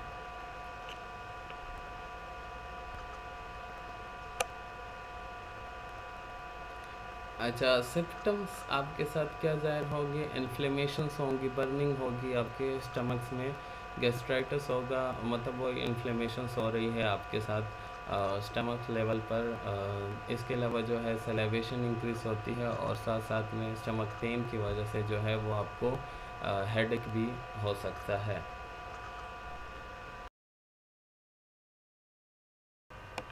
अब सबसे पहले आपके साथ माउथ या ओरल कैविटी में जो टॉक्सिसिटी क्रिएट करते हैं तो उनमें हमारे साथ कौन से प्लांट इंक्लूड है? जिसका प्लांट का नेम आपके साथ बोटेनिकल नेम उसका क्या है? एरिसेमिया ट्राइफिलिया, कोलोकेसिया एस्क्लुएंटा, ठीक है। ये दो प्लांट्स जो है आपके साथ ओरल कैविटी की टॉक्सिसिटी क्रिएट कर सकते हैं। इनकी फैमिली क्या है? एरियासी फैमिली है।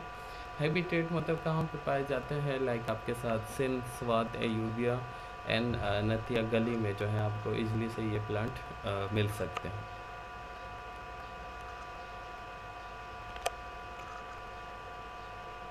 अच्छा, अब इस प्लांट में जो हमारे साथ टॉक्सिकोलॉजी मीन्स हमारे साथ जो इसमें टॉक्सिक मटेरियल है जिसकी वजह से हमारे साथ ऑरल कैविटी पर इफ़ेक्ट होता है, टॉक्सिक इफ़ेक्ट होता है, तो उसके लिए हमारे साथ क्या रिस्पॉन्सिबल है? कैल्शियम ऑक्सीलेट इसमें पाया जाता है, उसकी वजह से हमारे साथ टॉक्सिसिटी क्रिएट होती है ऑरल कैविटी पर। सिम्टम्स आपके साथ क्या ज़ाहिर हो गया? अगर आप इसे लेंगे, इंटेंस बर्निंग, ज़्यादा जो है आपको बर्निंग जो है वो फील हो सकती है, ब्लिस्टर ऑन टंग, मुंह पर, ज़ुबान पर जो है चाले आ सकते हैं, माउथलेस सेंसेशन, आपका माउथ जो है वो सेंसेशन फील नहीं करेगा, मतलब लाइक जैसे जम जाता है, ठीक है।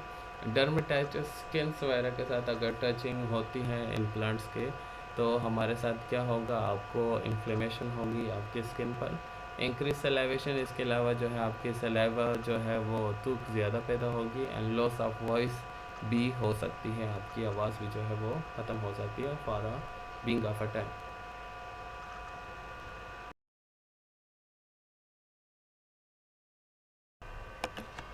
पॉइजनस प्लांट आपका जो है फार्माकोग्नोसी, ठीक है। पॉइजनस प्लांट क्या है, तो इसके बारे में हम पढ़ेंगे। तो पॉइजनस प्लांट्स में आपके साथ जब भी प्लांट्स के बारे में पढ़ते हैं तो हमारे साथ कुछ 4-5 चीज़ें जो है वो हमेशा इसमें आती है। एक तो आपको प्लांट का नाम आता है, ठीक है, इसमें। सेकंड वन, आपको प्लांट की कौन सी फैमिली है उसके बारे में जो है आपको सिर्फ पता होना चाहिए। थर्ड वन, हैबिटेट, वो कहाँ पे पाए जाते हैं, ठीक है। उसके अलावा जो है हमारे साथ कौन सी चीज़ जो है वो इसमें टॉक्सिसिटी कॉज कर रही है, उसका क्या नाम है। और 5वें नंबर पर आपके साथ अगर टॉक्सिसिटी कॉज हो रही है तो हमारे साथ कौन से सिम्टम्स आ सकते हैं। तो जब आप पॉइजनस प्लांट में पढ़ोगे तो बहुत इजी है, सिर्फ आपको जो है ये सेम जो है वो जस्ट मैं कह सकता हूँ कि ये आप इसे रटलाइजेशन वाला प्रोसेस कह सकते हैं कि आप ये इसके नाम, क्योंकि अगर नाम आते हैं तो वो आपने रटा करने होते हैं, अगर इसकी फैमिली है तो वो भी आपने इसके लिए रटा करनी होती है। इसके अलावा इसके हैबिटेट वगैरह, इसी तरह जो सिम्टम्स हैं हमारे साथ और इसकी टॉक्सिसिटी लेवल है, ठीक है। तो नाउ पढ़ते हैं क्या आता है हमारे साथ पॉइजनस प्लांट में।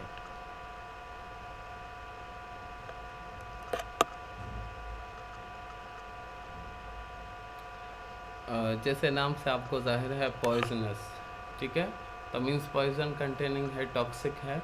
तो plant have the ability to produce some harmful and long term effect on human body as a poisonous plant. ऐसे प्लांट्स जो हमारे साथ हार्मफुल इफ़ेक्ट आपके बॉडी में प्रोड्यूस करते हैं या लॉन्ग टर्म के लिए आपके बॉडी में जो है वो रह के आपके साथ कोई भी टॉक्सिसिटी आपके या सिम्टम्स जाहिर कर सकते हैं, so that's a called a poisonous plant. आपके साथ कहाँ पे अवेलेबल होंगे, आपके साथ ग्राउंड एरिया ऑफ पाकिस्तान या northern area of the Pakistan में जो है आपके साथ पॉइजनस प्लांट अवेलेबल होते हैं।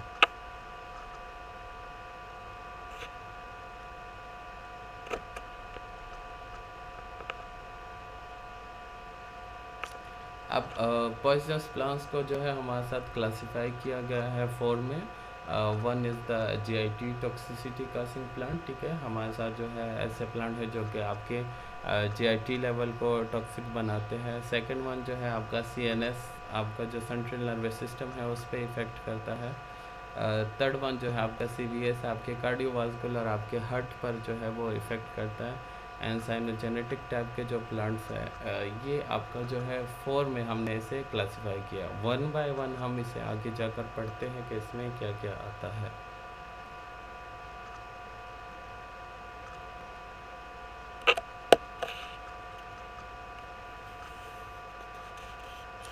अब प्लांट कासिंग GIT टॉक्सिसिटी फिर फर्दर हमारे साथ जो है वो 4 में क्लासिफाई हुए हैं अकॉर्डिंग टू द प्लांट के, ठीक है। तो क्या है, नंबर 1 जो है आपके साथ माउथ या ओरल कैविटी में आपके साथ टॉक्सिसिटी काज कर सकते हैं, वो कौन सा प्लांट है। गैस्ट्रिक म्यूकोसा में आपके साथ कौन से प्लांट जो है वो टॉक्सिसिटी काज करते हैं। तो कौन से प्लांट जो है वो आपके ड्राई। अस्सलाम वालेकुम। Start with the name of अल्लाह। जैसे कि हम आज आपकी माइक्रोबायोलॉजी की क्लास है, हमने इसमें डिस्कस करे थे हम लोग प्रोकैरियोटिक एंड यूकैरियोटिक सेल के बारे में। लास्ट जो आपका टॉपिक था वो यही था, उसी को आगे कंटिन्यू करते हैं, उसी में सारे टॉपिक्स हैं आपके पास। आज हम बात करेंगे, एक टॉपिक है आपके पास बैक्टीरियल एंडोस्पोर के बारे में। ये क्या है, सबसे पहले इसका इंट्रोडक्शन हम लोग देखते हैं। बैक्टीरियल एंडोस्पोर के बारे में कहते हैं कि कुछ बैक्टीरिया ऐसे होते हैं जो कि जिनके अंदर ये एंडोस्पोर होता है, और जो बैक्टीरिया इसको बनाते हैं उसे हम कहते हैं एंडोस्पोरिक बैक्टीरिया होते हैं। क्यों? क्योंकि ये हमेशा सेल के अंदर जो है वो इनसाइड द सेल ये हमेशा ये स्पोर अपने पास वो बैक्टीरिया बनाते हैं। एंडोस्पोर इज फॉर्म्ड, और कहते हैं ये तभी बनता है जब आपके पास एनवायरनमेंट जो है वो सूटेबल ना हो, माहौल जो है वो इस काबिल ना हो बैक्टीरिया के लिए कि वो आसानी से अपनी क्या कर सके, वहाँ पर रिप्रोडक्शन कर सके, मतलब वो अपने जैसे और सेल्स बना सके। बेसिकली हमारे पास ये एंडोस्पोर एक डोरमेंट होता है, टफ सा है, हार्ड सा स्ट्रक्चर होता है इसका, नॉन रिप्रोडक्टिव स्ट्रक्चर इसका होता है, सीट की तरह ये होता है, जैसे बीज आपके पास है बिल्कुल इस तरीके से बनता है। ये मोस्टली बैक्टीरिया उन हालातों में बनाते हैं, कुछ बैक्टीरिया की स्पीशीज़ इनको बनाती हैं, मोस्टली हमारे पास ग्राम नेगेटिव बैक्टीरिया की स्पीशीज़ होती हैं वो इनको बनाती हैं। ये तब बनता है जब बैक्टीरिया के लिए ऐसी सूरत हाल पैदा हो जाए, ऐसा इन्वायरमेंट हम उसको दे दें, जैसे कि लाइक हाई टेम्परेचर है बहुत ज़्यादा आप उसको फ्रीजिंग पॉइंट पे वो कर रहे हो, या मतलब ऐसा उसके लिए कंडीशन आप उसको दे रहे हो जो उसके लिए टॉलरेबल ना हो, मतलब वो उसको बर्दाश्त ना कर सकता हो। तो फिर इस सूरत हाल में क्या करते हैं, ये बैक्टीरिया इनके अंदर सलाहियत होती है कि अपने अंदर स्पोर्स बनाना शुरू कर देते हैं, ताकि वो आसानी से उस माहौल में भी अपने आप को क्या कर सकें, अपनी जो रिप्रोडक्शन है, अपना जो उनका अमल है आगे बढ़ने का, वो उसको कंटिन्यू कर सकें। इस एंडोस्पोर के अंदर हमारे पास बैक्टीरिया का डीएनए भी होता है, राइबोसोम्स भी होते हैं, और इसके अलावा लार्ज अमाउंट ऑफ डिपोकोलेनिक एसिड, एक ख़ास किस्म का इसके अंदर एसिड होता है, डिपोकोलेनिक एसिड जिसे कहा जा रहा है। ये हमारे पास स्पोर स्पेसिफिक केमिकल है, मतलब कि ये एंडोस्पोर के अंदर ये एबिलिटी को शो करता है कि वो अपनी डॉर्मेंसी को मेंटेन करे, मतलब कि वो जो उसका है ना, मतलब कि वो इन तमाम हार्श कंडीशंस के अंदर अपने आप को किस तरीके से मेंटेन करेगा, वो इस सलाहियत को बढ़ाकर वो उसको बताएगा ये एसिड। इसके अलावा हम ये कहते हैं ये केमिकल हमारे पास it accounts for up to 10% of the spore dry weight, तकरीबन हमारे पास एक स्पोर का एक दाने का जितना खुश्क आपके पास उसका वज़न होता है, उसका 10% है हमारे पास। इसके अलावा एक और बात कि एंडोस्पोर हमेशा कहते हैं ये सर्वाइव कर सकते हैं विदाउट न्यूट्रंस, इनको न्यूट्रंस की ज़रूरत नहीं पड़ती, ग़िज़ा की ज़रूरत नहीं है इन स्पोर्स को। और इसके अलावा they are resistance to ultraviolet radiation, desiccation, high temperature, extreme freezing and chemical disinfectants. मतलब वही बात कर रहा है कि ये इन तमाम चीज़ों के ख़िलाफ़ अपनी रेजिस्टेंस शो कर सकता है, मतलब कि जब जो बैक्टीरिया अपने अंदर ये एंडोस्पोर्स बनाते हैं, स्पोर्स बनाते हैं, तो वो आसानी से इन तमाम मुश्किल हालात में अपनी जो है वो अपनी सर्वाइवल जो है वो अपनी रिप्रोडक्शन जो है वो आसानी से कर सकते हैं ये बैक्टीरिया। नेक्स्ट हम बात करते हैं आपका टॉपिक है यूकैरियोटिक सेल के बारे में हम बात करेंगे। लास्ट हमने बात की थी प्रोकैरियोटिक के बारे में। यूकैरियोटिक सेल्स के बारे में कहते हैं कि जितने भी माइक्रोबियल सेल्स होते हैं यूकैरियोटिक वाले, उनमें साइटोप्लाज्मिक मेम्ब्रेन होता है, न्यूक्लियस होता है, माइटोकॉन्ड्रिया होता है, एंडोप्लाज्मिक रेटिक्यूलम भी होता है, गोल्गी ऑपरेटस है, वैक्यूल्स एंड साइटोस्केलेटन है। ये जिनके मैं नाम पढ़ रही हूँ ये आपके पास ऑर्गेनलीज होते हैं, मतलब ये वो छोटे छोटे हिस्से होते हैं जो कि सेल के अंदर अपना मुख्तलिफ फंक्शन करते हैं। एक सेल वॉल और लोकोमोटर अपेंडेजेस, जैसे कि आपके पास लोकोमोटर अपेंडेजेस क्या होंगे जो कि मूवमेंट में मदद करते हैं सेल की। इसमें आपके पास आता है सीलिया है, फ्लैजिला है, लास्ट टाइम हमने फ्लैजिला डिस्कस भी किया था। इसी तरीके से सीलिया भी एक स्ट्रक्चर होता है, हेयर्स लाइक बालों की तरह का छोटा छोटा स्ट्रक्चर होता है, ये भी सेल की आउटर मेम्ब्रेन पर अक्सर आपको नज़र आएगा, कुछ बैक्टीरिया के अंदर ये भी पाए जाते हैं। क्लोरोप्लास्ट हैं एंड ग्लाइकोकैलिक्स, कहते हैं ये पाए जाते हैं, are found in some groups, कुछ ग्राम नेगेटिव बैक्टीरिया के स्पीशीज़ के अंदर आपको ये चीज़ भी नज़र आएगी। ज़्यादा मतलब कुछ का आपके पास स्ट्रक्चर चेंज होता है, कुछ के अंदर ये चीज़ें होती हैं और कुछ बैक्टीरिया के अंदर ये चीज़ें मौजूद नहीं होती। नेक्स्ट हम बात करते हैं सरफेस स्ट्रक्चर्स की। कहता है आपके पास इसके अंदर भी 3 बेसिक लेयर्स हैं, 3 इंपॉर्टेंट चीज़ें हैं। पहला हम बात करते हैं ग्लाइकोकैलिक्स की।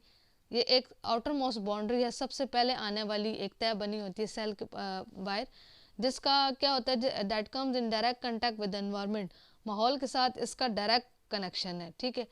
उसके बाद ये सरफेस, ये जो स्ट्रक्चर होता है हमारे पास ग्लाइकोकैलिक्स का, ये मोस्टली हमारे पास बना होता है किससे, पॉलीसेकेराइड से बना होता है, शुगर के मॉलिक्यूल से ये बना हुआ है।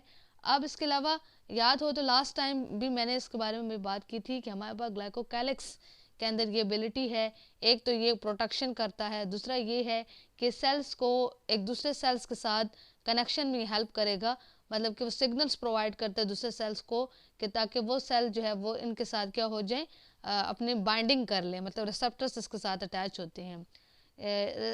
Reception of signals from other sales and from the environment of the signals from other sales and from the environment, और इसके साथ साथ माहौल के साथ सेल का क्या कनेक्शन है, इसमें ये मदद करेगा आपके पास ग्लाइकोकैलिक्स।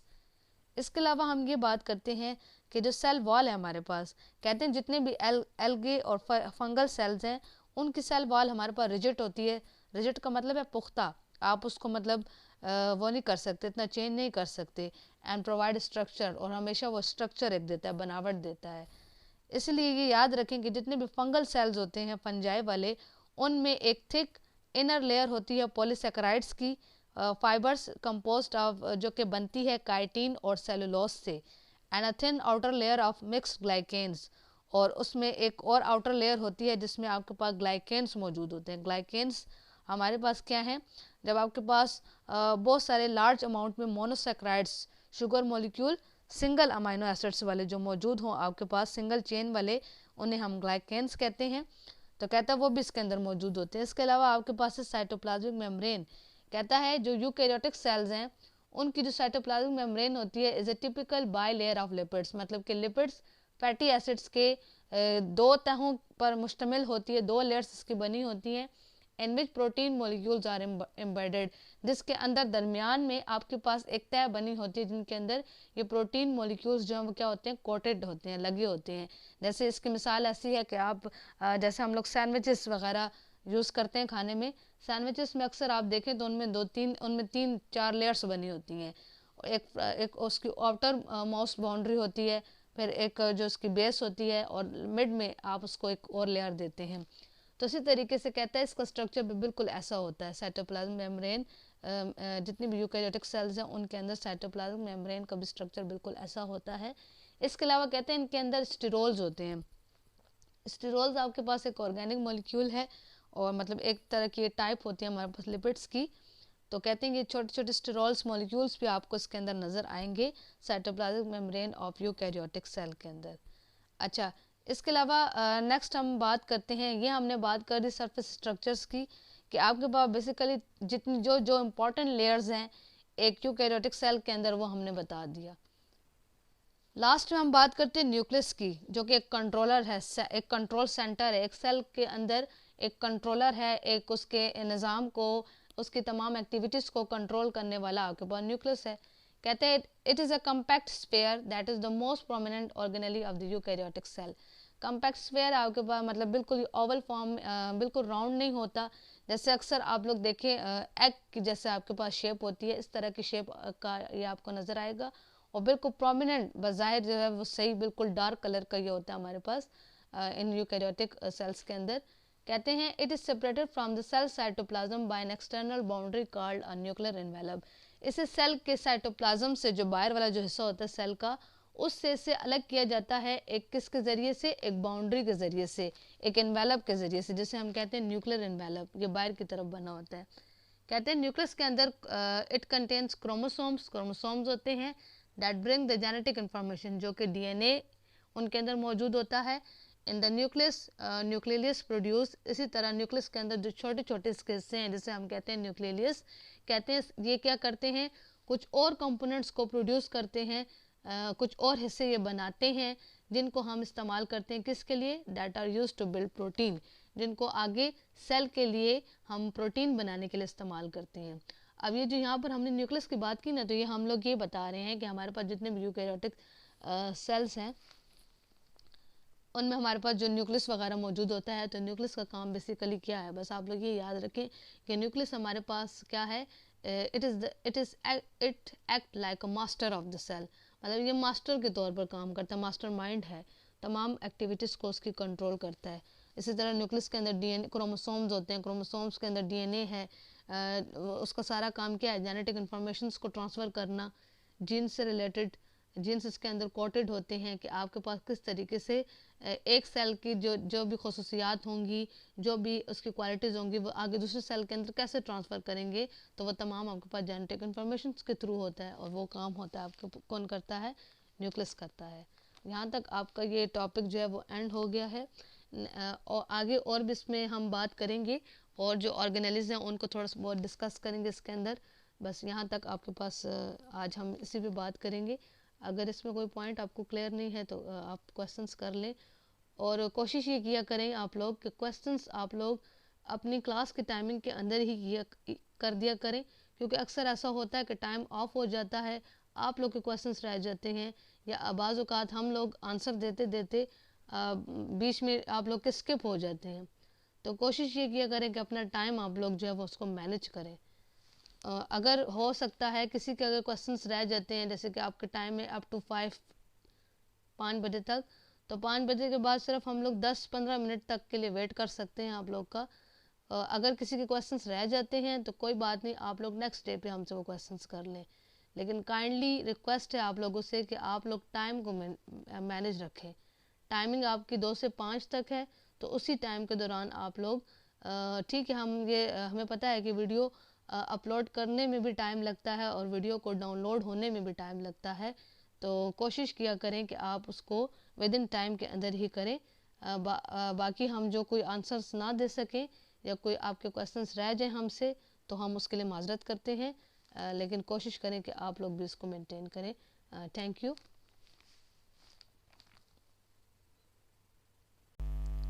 अस्सलाम वालेकुम। Start with the name of अल्लाह। आज जो टॉपिक है आपका, हम बात करते हैं बैक्टीरिया के बारे में। बैक्टीरिया, सबसे पहले इसका हम इंट्रोडक्शन देखते हैं कि इसका इंट्रोडक्शन क्या है। कहते हैं कि द माइक्रोस्कोपिक यूनिसेलुलर, सिंगल एक सेल से बनने वाला है, प्रोकैरियोटिक ऑर्गेनिज्म है, दैट इज जिसे करेक्टराइज किया गया by the lack of membrane bounded nucleus.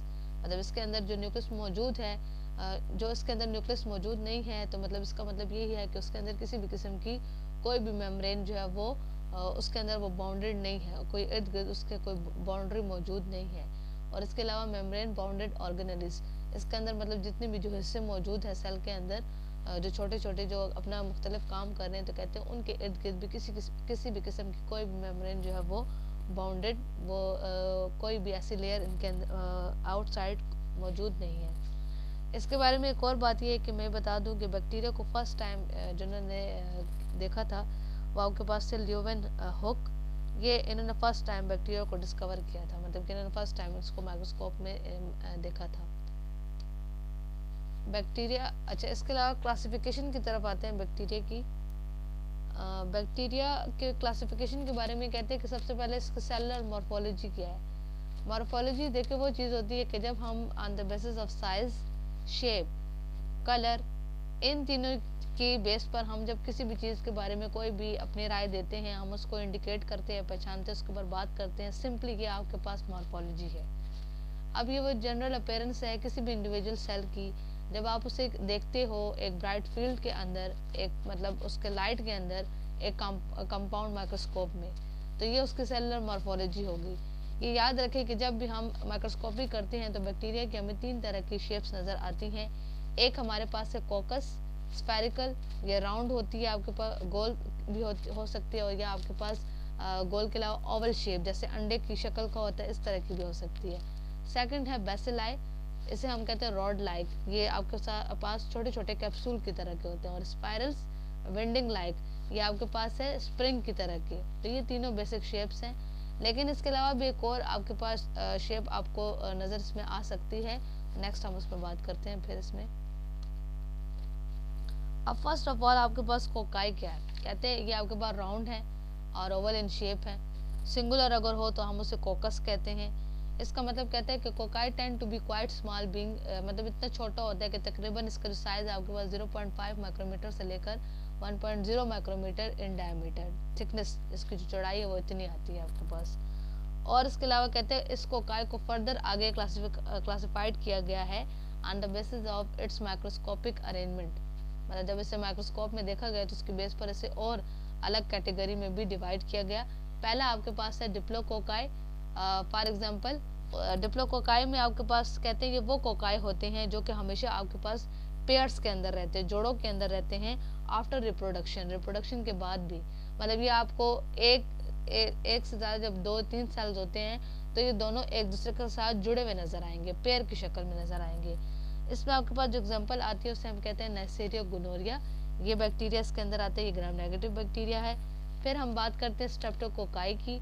इसमें कहता है कि ये वो कोकाई होंगे जो कि हमेशा अपने आप को चेन्स की शक्ल में रखेंगे, चेन की फॉर्म में, मतलब 1 2 3 4 5 6 जितने भी सेल्स हैं कोकाई वाले, वो स्ट्रेट जा रहे हैं, आगे पीछे जा रहे हैं, जिस तरह भी जा रहे हैं, लेकिन वो एक चेन की शक्ल में जाएंगे। इसमें आपके पास एग्जांपल आती है स्ट्रेप्टोकोकस फायोजेंस की।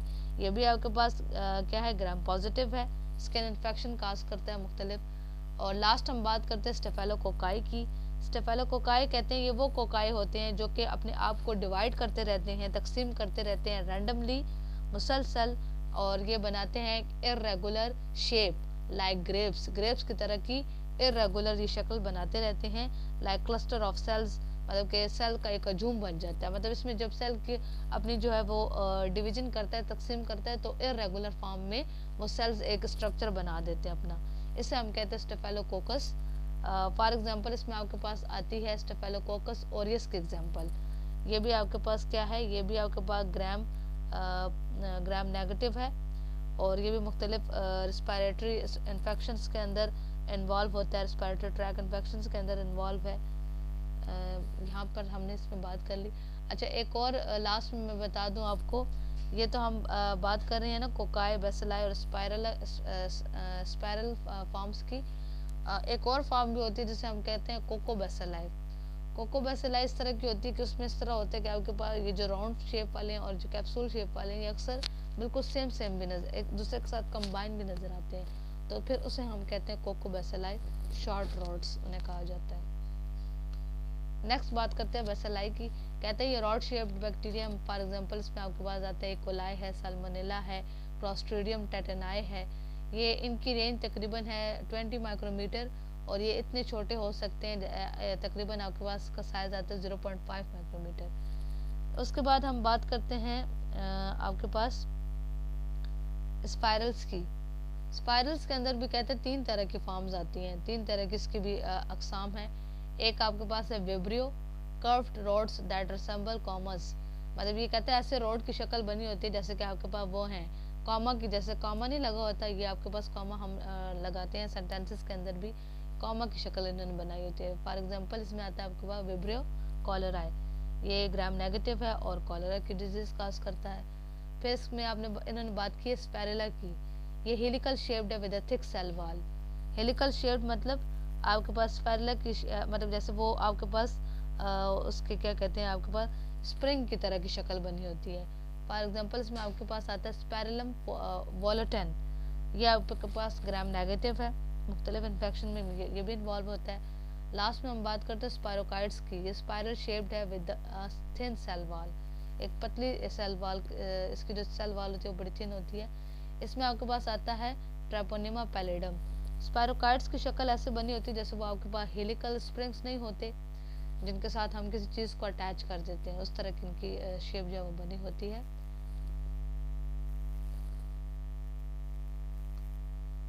लास्ट में मैं आपको ये एक इमेज आपको नज़र आ रहा होगा, इसमें ये देखो कोकाई आपके पास बिल्कुल जो राउंड गोल तरह के होते हैं, कुछ ओवल शेप के होंगे, ये कोकाई होते हैं आपके पास। बैसिलस देखें, ये बिल्कुल रॉड शेप की तरह ही बने होते हैं। आपको कुछ इसमें देखें स्पायरोकाइड्स भी नज़र आ रहे हैं, अभी हमने जिक्र किया ना स्पायरोकाइड्स का, वो इस तरह के होते हैं। और एक आप इन्होंने बात की है विब्रियोस की, वो आपको इस तरह के नज़र आते हैं, और स्पैरेला की इस तरह की शेप बनी होती है। नेक्स्ट, अगर इस डायग्राम में कुछ आपको थोड़ा सा ये रिटन क्लियर नहीं भी नज़र आ रहा होगा, वो खैर मैं नाम पढ़ दूंगी साथ साथ। ये देखिए, अभी जब हम बात कर रहे थे डिप्लोकोकाई की, ये देखिए 2 तरह के पेयर्स फॉर्म में जोड़ों की शक्ल में नज़र आ रहे हैं, एक दूसरे के साथ अटैच है। फिर वो जो आपको चेन की शक्ल में नज़र आ रहे थे, जो हमने बात की थी किसकी, स्ट्रेप्टोकोकाई की, ये होते हैं इस तरह चेन की फॉर्म में। फिर आपके पास देखिए इन्होंने बताया हुआ चेन ऑफ बेसिलाई, बेसिलाई की भी चेन बनी हुई है, ये रॉड की तरह बने हुए चेन की फॉर्म में। वेब्रियो कॉलरा, इसकी शेप बताई है स्पाइरल्स में। फिर इसी तरीके से देखिए हमने बात की थी स्टेफेलोकोकस में कि वो ग्रेप्स की तरह के क्लस्टर बना देते सेल्स का, ये देखिए इस तरह के इर्रेगुलर शेप बनाते हैं, ये भी आपके पास इर्रेगुलर शेप है। ये आपके पास रॉड्स है सारे, ये भी रॉड्स है। ये आपके पास स्पाइरेला है, ये आपके पास स्पायरोकाइड्स हैं। तो ये तमाम वो शेप्स जिनकी मैं बात करी थी वो आपको इमेज में भी नज़र आ गए। इस तरह के और भी आपको मुख्तलिफ शेप्स के आपको नज़र आएंगे। बेसिकली हमारे पास बैक्टीरिया की यही शेप्स होती हैं, जब भी हम माइक्रोस्कोपी करते हैं तो हमें ये बैक्टीरिया इसी तरह के नज़र आते हैं। अब इसमें जो पॉइंट आपको क्लियर नहीं है, आप फिर इसमें क्वेश्चंस करना है। Thank you.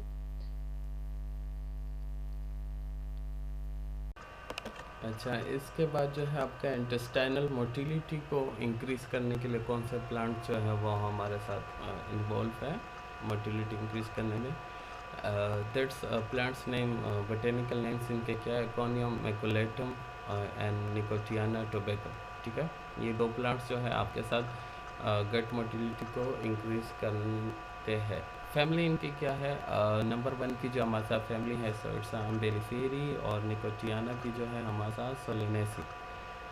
हैबिटेट कहाँ पाए जाते हैं, हज़ारा, मरी, चित्राल, पंजाब, सिंध, एबटाबाद, इन एरियाज़ में जो है आपको इजली से ये प्लांट मिल जाते हैं। इनका टॉक्सिसिटी लेवल तो हमारे साथ नंबर 1 प्लांट जो नेम है उसमें हमारे साथ अल्कालाइड्स पाए जाते हैं, जिसकी वजह से हमारे साथ टॉक्सिसिटी होती है, इंटेस्टाइनल मोटिलिटी इंक्रीज होती है।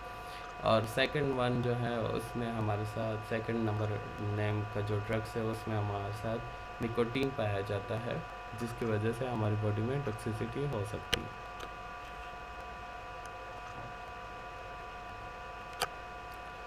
अच्छा, अब सिम्टम्स क्या होंगे, सबसे पहले तो गट मोटिलिटीज को इंक्रीज करता है। Second one paralysis of spinal cord, spinal cord पर पैरालिसिस हो सकता है, जिसकी वजह से वो आपके जो है प्रॉपरली स्टिमुलाई को पास नहीं कर सकता।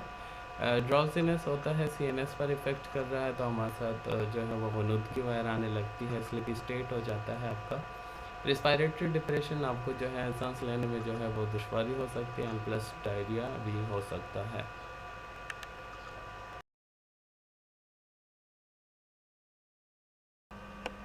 लास्ट प्लांट आपके साथ आता है साइनोजेनेटिक्स प्लांट्स।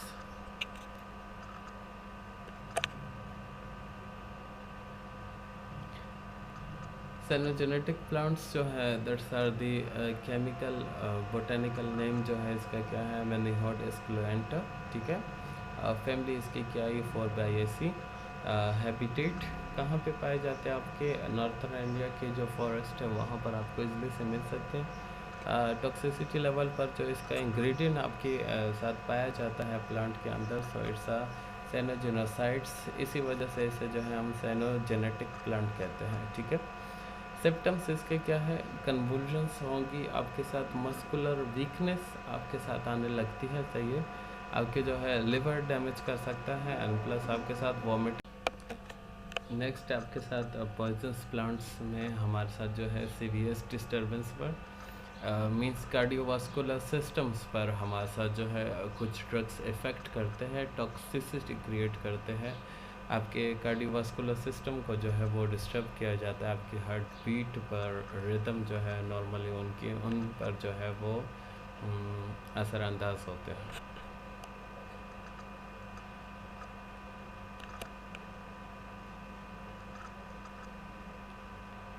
जैसे आपके साथ यहाँ पर कुछ प्लांट्स के नाम दिए गए हैं, लाइक बोटेनिकल नेम्स इनके क्या है, digitalis purpurea, digitalis lanata and nerium इंडिकम।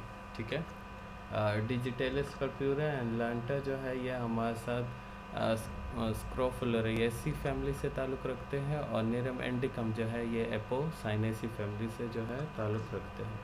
Habitat क्या है इनकी, कहाँ पे हमारे साथ ये पाए जाते हैं, so it will be found in Hazara, Azad Kashmir, Chitral and Mari.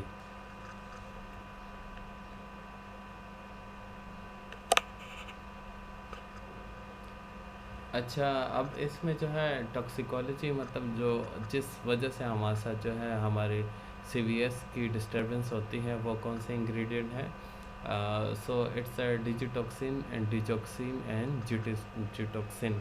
ठीक है, और इसके अलावा जो है नेरोडीन जो है ये भी हमारे साथ जो है पाया जाता है आपके थर्ड वन ड्रग नेरियम इंडिकम में। सिम्टम्स क्या होंगे जब हम इसे लेंगे, तो ये जो इंग्रेडिएंट्स है जो टॉक्सिसिटी क्रिएट्स कर रहे हैं ये क्या करेंगे, ये that's will be causes a hypertensions, chest pain, vomiting, increase pulse rate, fatigue, cardiac arrhythmia, shortness of breath, drowsiness, tachycardia. क्या क्या होगा आपके साथ, आपका जो है बीपी लेवल भी इंक्रीज हो सकता है, आपको बहुत ज़्यादा हार्ट बीट जो है नॉर्मल तेज़ या कम होने की वजह से जो है आपको चेस्ट पेन भी प्रोड्यूस हो सकता है। इसके साथ साथ जो है आपका ब्लड जो प्रॉपरली आपकी बॉडी में नहीं सर्कुलेट होगा, तो इस सूरत में आपको वॉमिट्स वगैरह भी आ सकते हैं। आपका जो है पल्स रेट जो है वो भी इंक्रीज़ हो सकता है, बिकॉज आपके साथ जो है टेकीकार्डिया हो रहा है। इसके अलावा आपको फेटिक थकावट टाइप जो है वो भी फील होगी, कार्डियक एरिथमिया होगा, हार्ट बीट जो है वो नॉर्मली नहीं रहती, शॉर्टनेस ऑफ ब्रेथ, सांस लेने में भी जो है आपको दुश्वारियाँ पेश आती है, ड्राउजीनेस, सर चक्र आता है because of the blood circulation properly नहीं हो रही, जिसकी वजह से ये सारे सिस्टम आपके एबनॉर्मल्स हो रहे हैं, हार्ट आपका। अब इसके बाद आता है आपके साथ सीएनएस डिस्टर्बेंस। सीएनएस को कौन से ड्रग्स प्लांट्स जो है वो डिस्टर्ब कर सकते हैं, ठीक है। आपके सेंट्रल नर्वस सिस्टम्स की बात हो रही है, मींस आपके ब्रेन की बात हो रही है, आपके स्पाइनल कॉर्ड की बात हो रही है, जो कि आपकी पूरी बॉडी को जो है स्टिमुलाई पहुंचाता है, पूरी बॉडी को जो है वो सिग्नल पास करता है into a peripheral nervous system, ठीक है। तो उसको आपका सीएनएस कौन से प्लांट जो है वो डिस्टर्ब कर सकते हैं। सो इट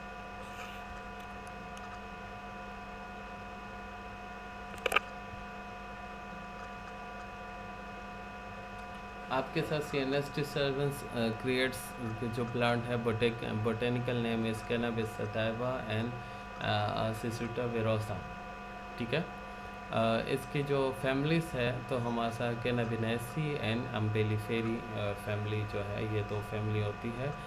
कैनाबिस सटाइवा जो है वो हमारे साथ कैनाबिनेसी फैमिली से ताल्लुक़ रखता है, और सिसुटा वेरोसा जो है ये हमारे साथ अम्बेलिफेरी फैमिली से ताल्लुक़ रखता है। हैबिटेट इसके क्या है, कहाँ पे हमारे साथ पाए जाते हैं, आपको KPK में, पंजाब में एंड आज़ाद कश्मीर में इजली से मिल सकते हैं।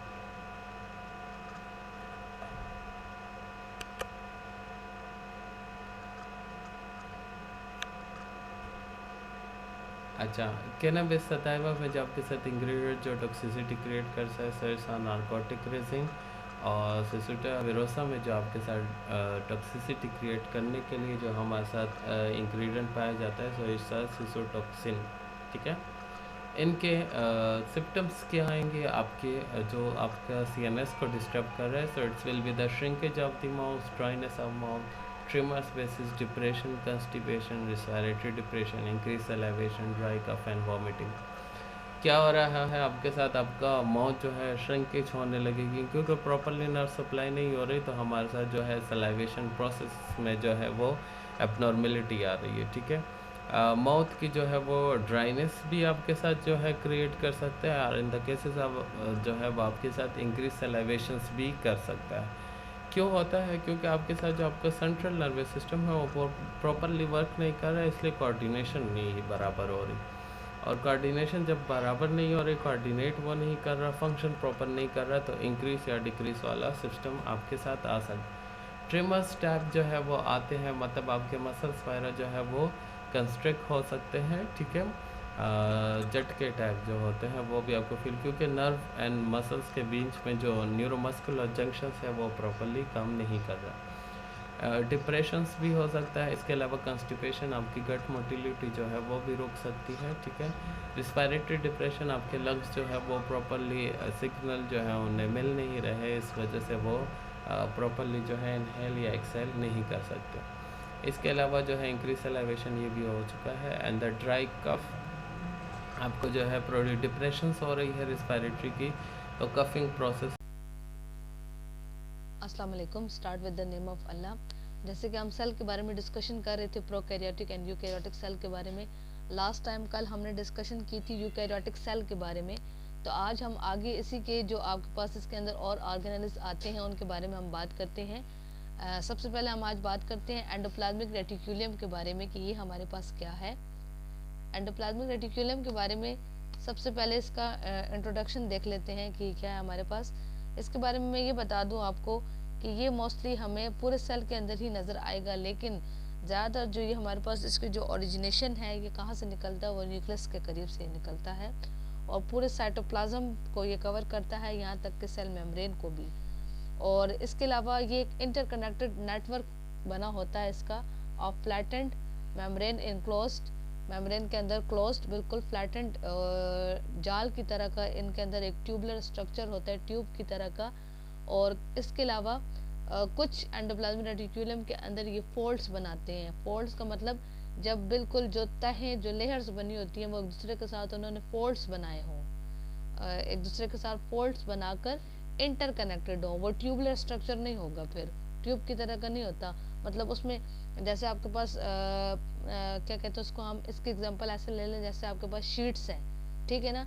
जब शीट्स को हम फोल्ड करते हैं ना, फोल्ड कवर किया जाए, फोल्ड से मुराद मतलब जब उनको अंदर की तरफ इन्वर्ट फोल्ड करके जब हम वो उनको इस तरीके से रखा जाता है, या आप इसकी मिसाल ऐसे ले लें, जैसे आप स्ट्रिंग है, स्ट्रिंग मतलब कि वो जो वायर होती है, वायर को अगर आप क्या, पतली वाली वायर ना जिसके अंदर थोड़ी सी लचक हो, उस वायर को अगर आप फोल्ड करके जब आप लोग रख दें, कुछ मतलब उसकी लेयर जो बिल्कुल सीधी रहे, कुछ जो आपको वो अंदर की तरफ फोल्ड्स बने हुए नजर आए, तो इनका स्ट्रक्चर भी बिल्कुल इस तरह होता है। हमारे पास इसमें कहते हैं कि टू काइंड्स है इसकी, एंडोप्लाज्मिक रेटिकुलम की दो अकसाम हैं।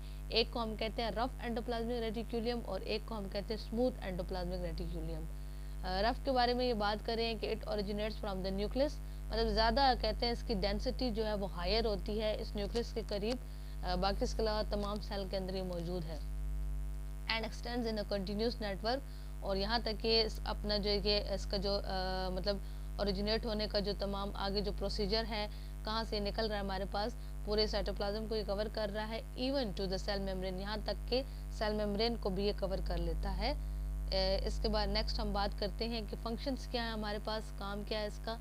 तो रफ एंडोप्लाज्मिक रेटिकुलम के बारे में यही बात करें, कहते हैं कि ये रफ क्यों है, क्यों, because of the large numbers of ribosome partially attached to its membrane, क्यों, क्योंकि उनकी सतह के ऊपर, उनकी सरफेस, उनकी मेम्ब्रेन के ऊपर हमारे पास कुछ राइबोसोम्स के जो पार्टिकल्स होते हैं वो ऊपर जो क्या होते हैं उसके साथ अटैच होते हैं, लगे होते हैं। और ये जो राइबोसोम्स होते हैं ये किस लिए रिस्पॉन्सिबल होते हैं, किस लिए जिम्मेदार हैं, ये प्रोटीन को बनाने के लिए। तो इसका मतलब ये हो गया कि हमारे पास जो रफ एंडोप्लाज्मिक रेटिकुलम है वो प्रोटीन की पैकेजिंग में, उसकी मॉडिफिकेशन में, उसको बनाने में मदद करता है। आगे सेल जैसे कि ट्रांसलेशन का अमल होता है, उसमें वो तमाम सेल को मदद करेगा कि वो आया अपने लिए क्या करे, प्रोटीन बनाने की, प्रोटीन बना सके वो अपने लिए। उसके बाद हम बात करते हैं स्मूथ एंडोप्लाज्मिक रेटिकुलम की। तो आप देखें इससे पहले उसमें मैंने बात की थी रफ में कि वो आपको फोल्ड्स बने हुए नजर आएंगे, ट्यूबुलर फोल्ड्स होंगे वो, ठीक है। और मतलब उसमें वो बिल्कुल आपको सीधा इस तरीके से, जैसे हम लंबी लंबी ट्यूब्स को रख देते हैं ना, उस तरीके से उनका एक स्ट्रक्चर नहीं बना होगा। ये बिल्कुल ऐसे जैसे आप लोग शीट्स को रख देते हैं, लंबी लंबी शीट्स को, या मैंने मिसाल दी कि वायर को अगर हम फोल्ड करते हैं तो वैसा। माइटोकॉन्ड्रिया के बारे में ये कहा जाता है कि that it is also called the powerhouse of the cell. इसका फंक्शन ये है हमारे पास कि क्या करते हैं, हमारे पास एनर्जी को सप्लाई करता है। रेस्पिरेशन प्रोसेस इसके बारे में कहते हैं, in the cristae inner membrane extracts energy, मतलब कि इसके अंदर भी फोल्ड्स बने होते हैं, जो इसका अंदर का जो अंदरूनी सतह है, जो अंदर की मेम्ब्रेन है, उसके अंदर मतलब जिस तरीके का जो स्ट्रक्चर बना होता है वो मेम्ब्रेन सारी फोल्ड्स होती हैं, इनवर्ट फोल्ड्स, जैसे इससे पीछे हमने एंडोप्लाज्मिक रेटिकुलम में डिस्कस किया। तो इनको हम क्रिस्टे कहते हैं। ये क्या करते हैं, एनर्जी को एक्सट्रैक्ट करते हैं, निकालते हैं न्यूट्रन से, जो ग़िज़ा ये लोग ले लेते हैं वो फ्रॉम द न्यूट्रन मॉलिक्यूल से उसको ले लेते हैं। और इसके बाद अच्छा, तो हम माइटोकॉन्ड्रिया के बारे में बात कर रहे थे। तो इसके बारे में कहते हैं कि इसके अंदर वो जो क्रिस्टी जो फोल्ड्स बने होते हैं इसके अंदर मेम्ब्रेन के इनवर्ट्स अंदर की तरफ, तो उनका काम ये होता है वो क्या करते हैं, एनर्जी को ले लेते हैं, एक्सट्रैक्ट कर देते हैं, निकाल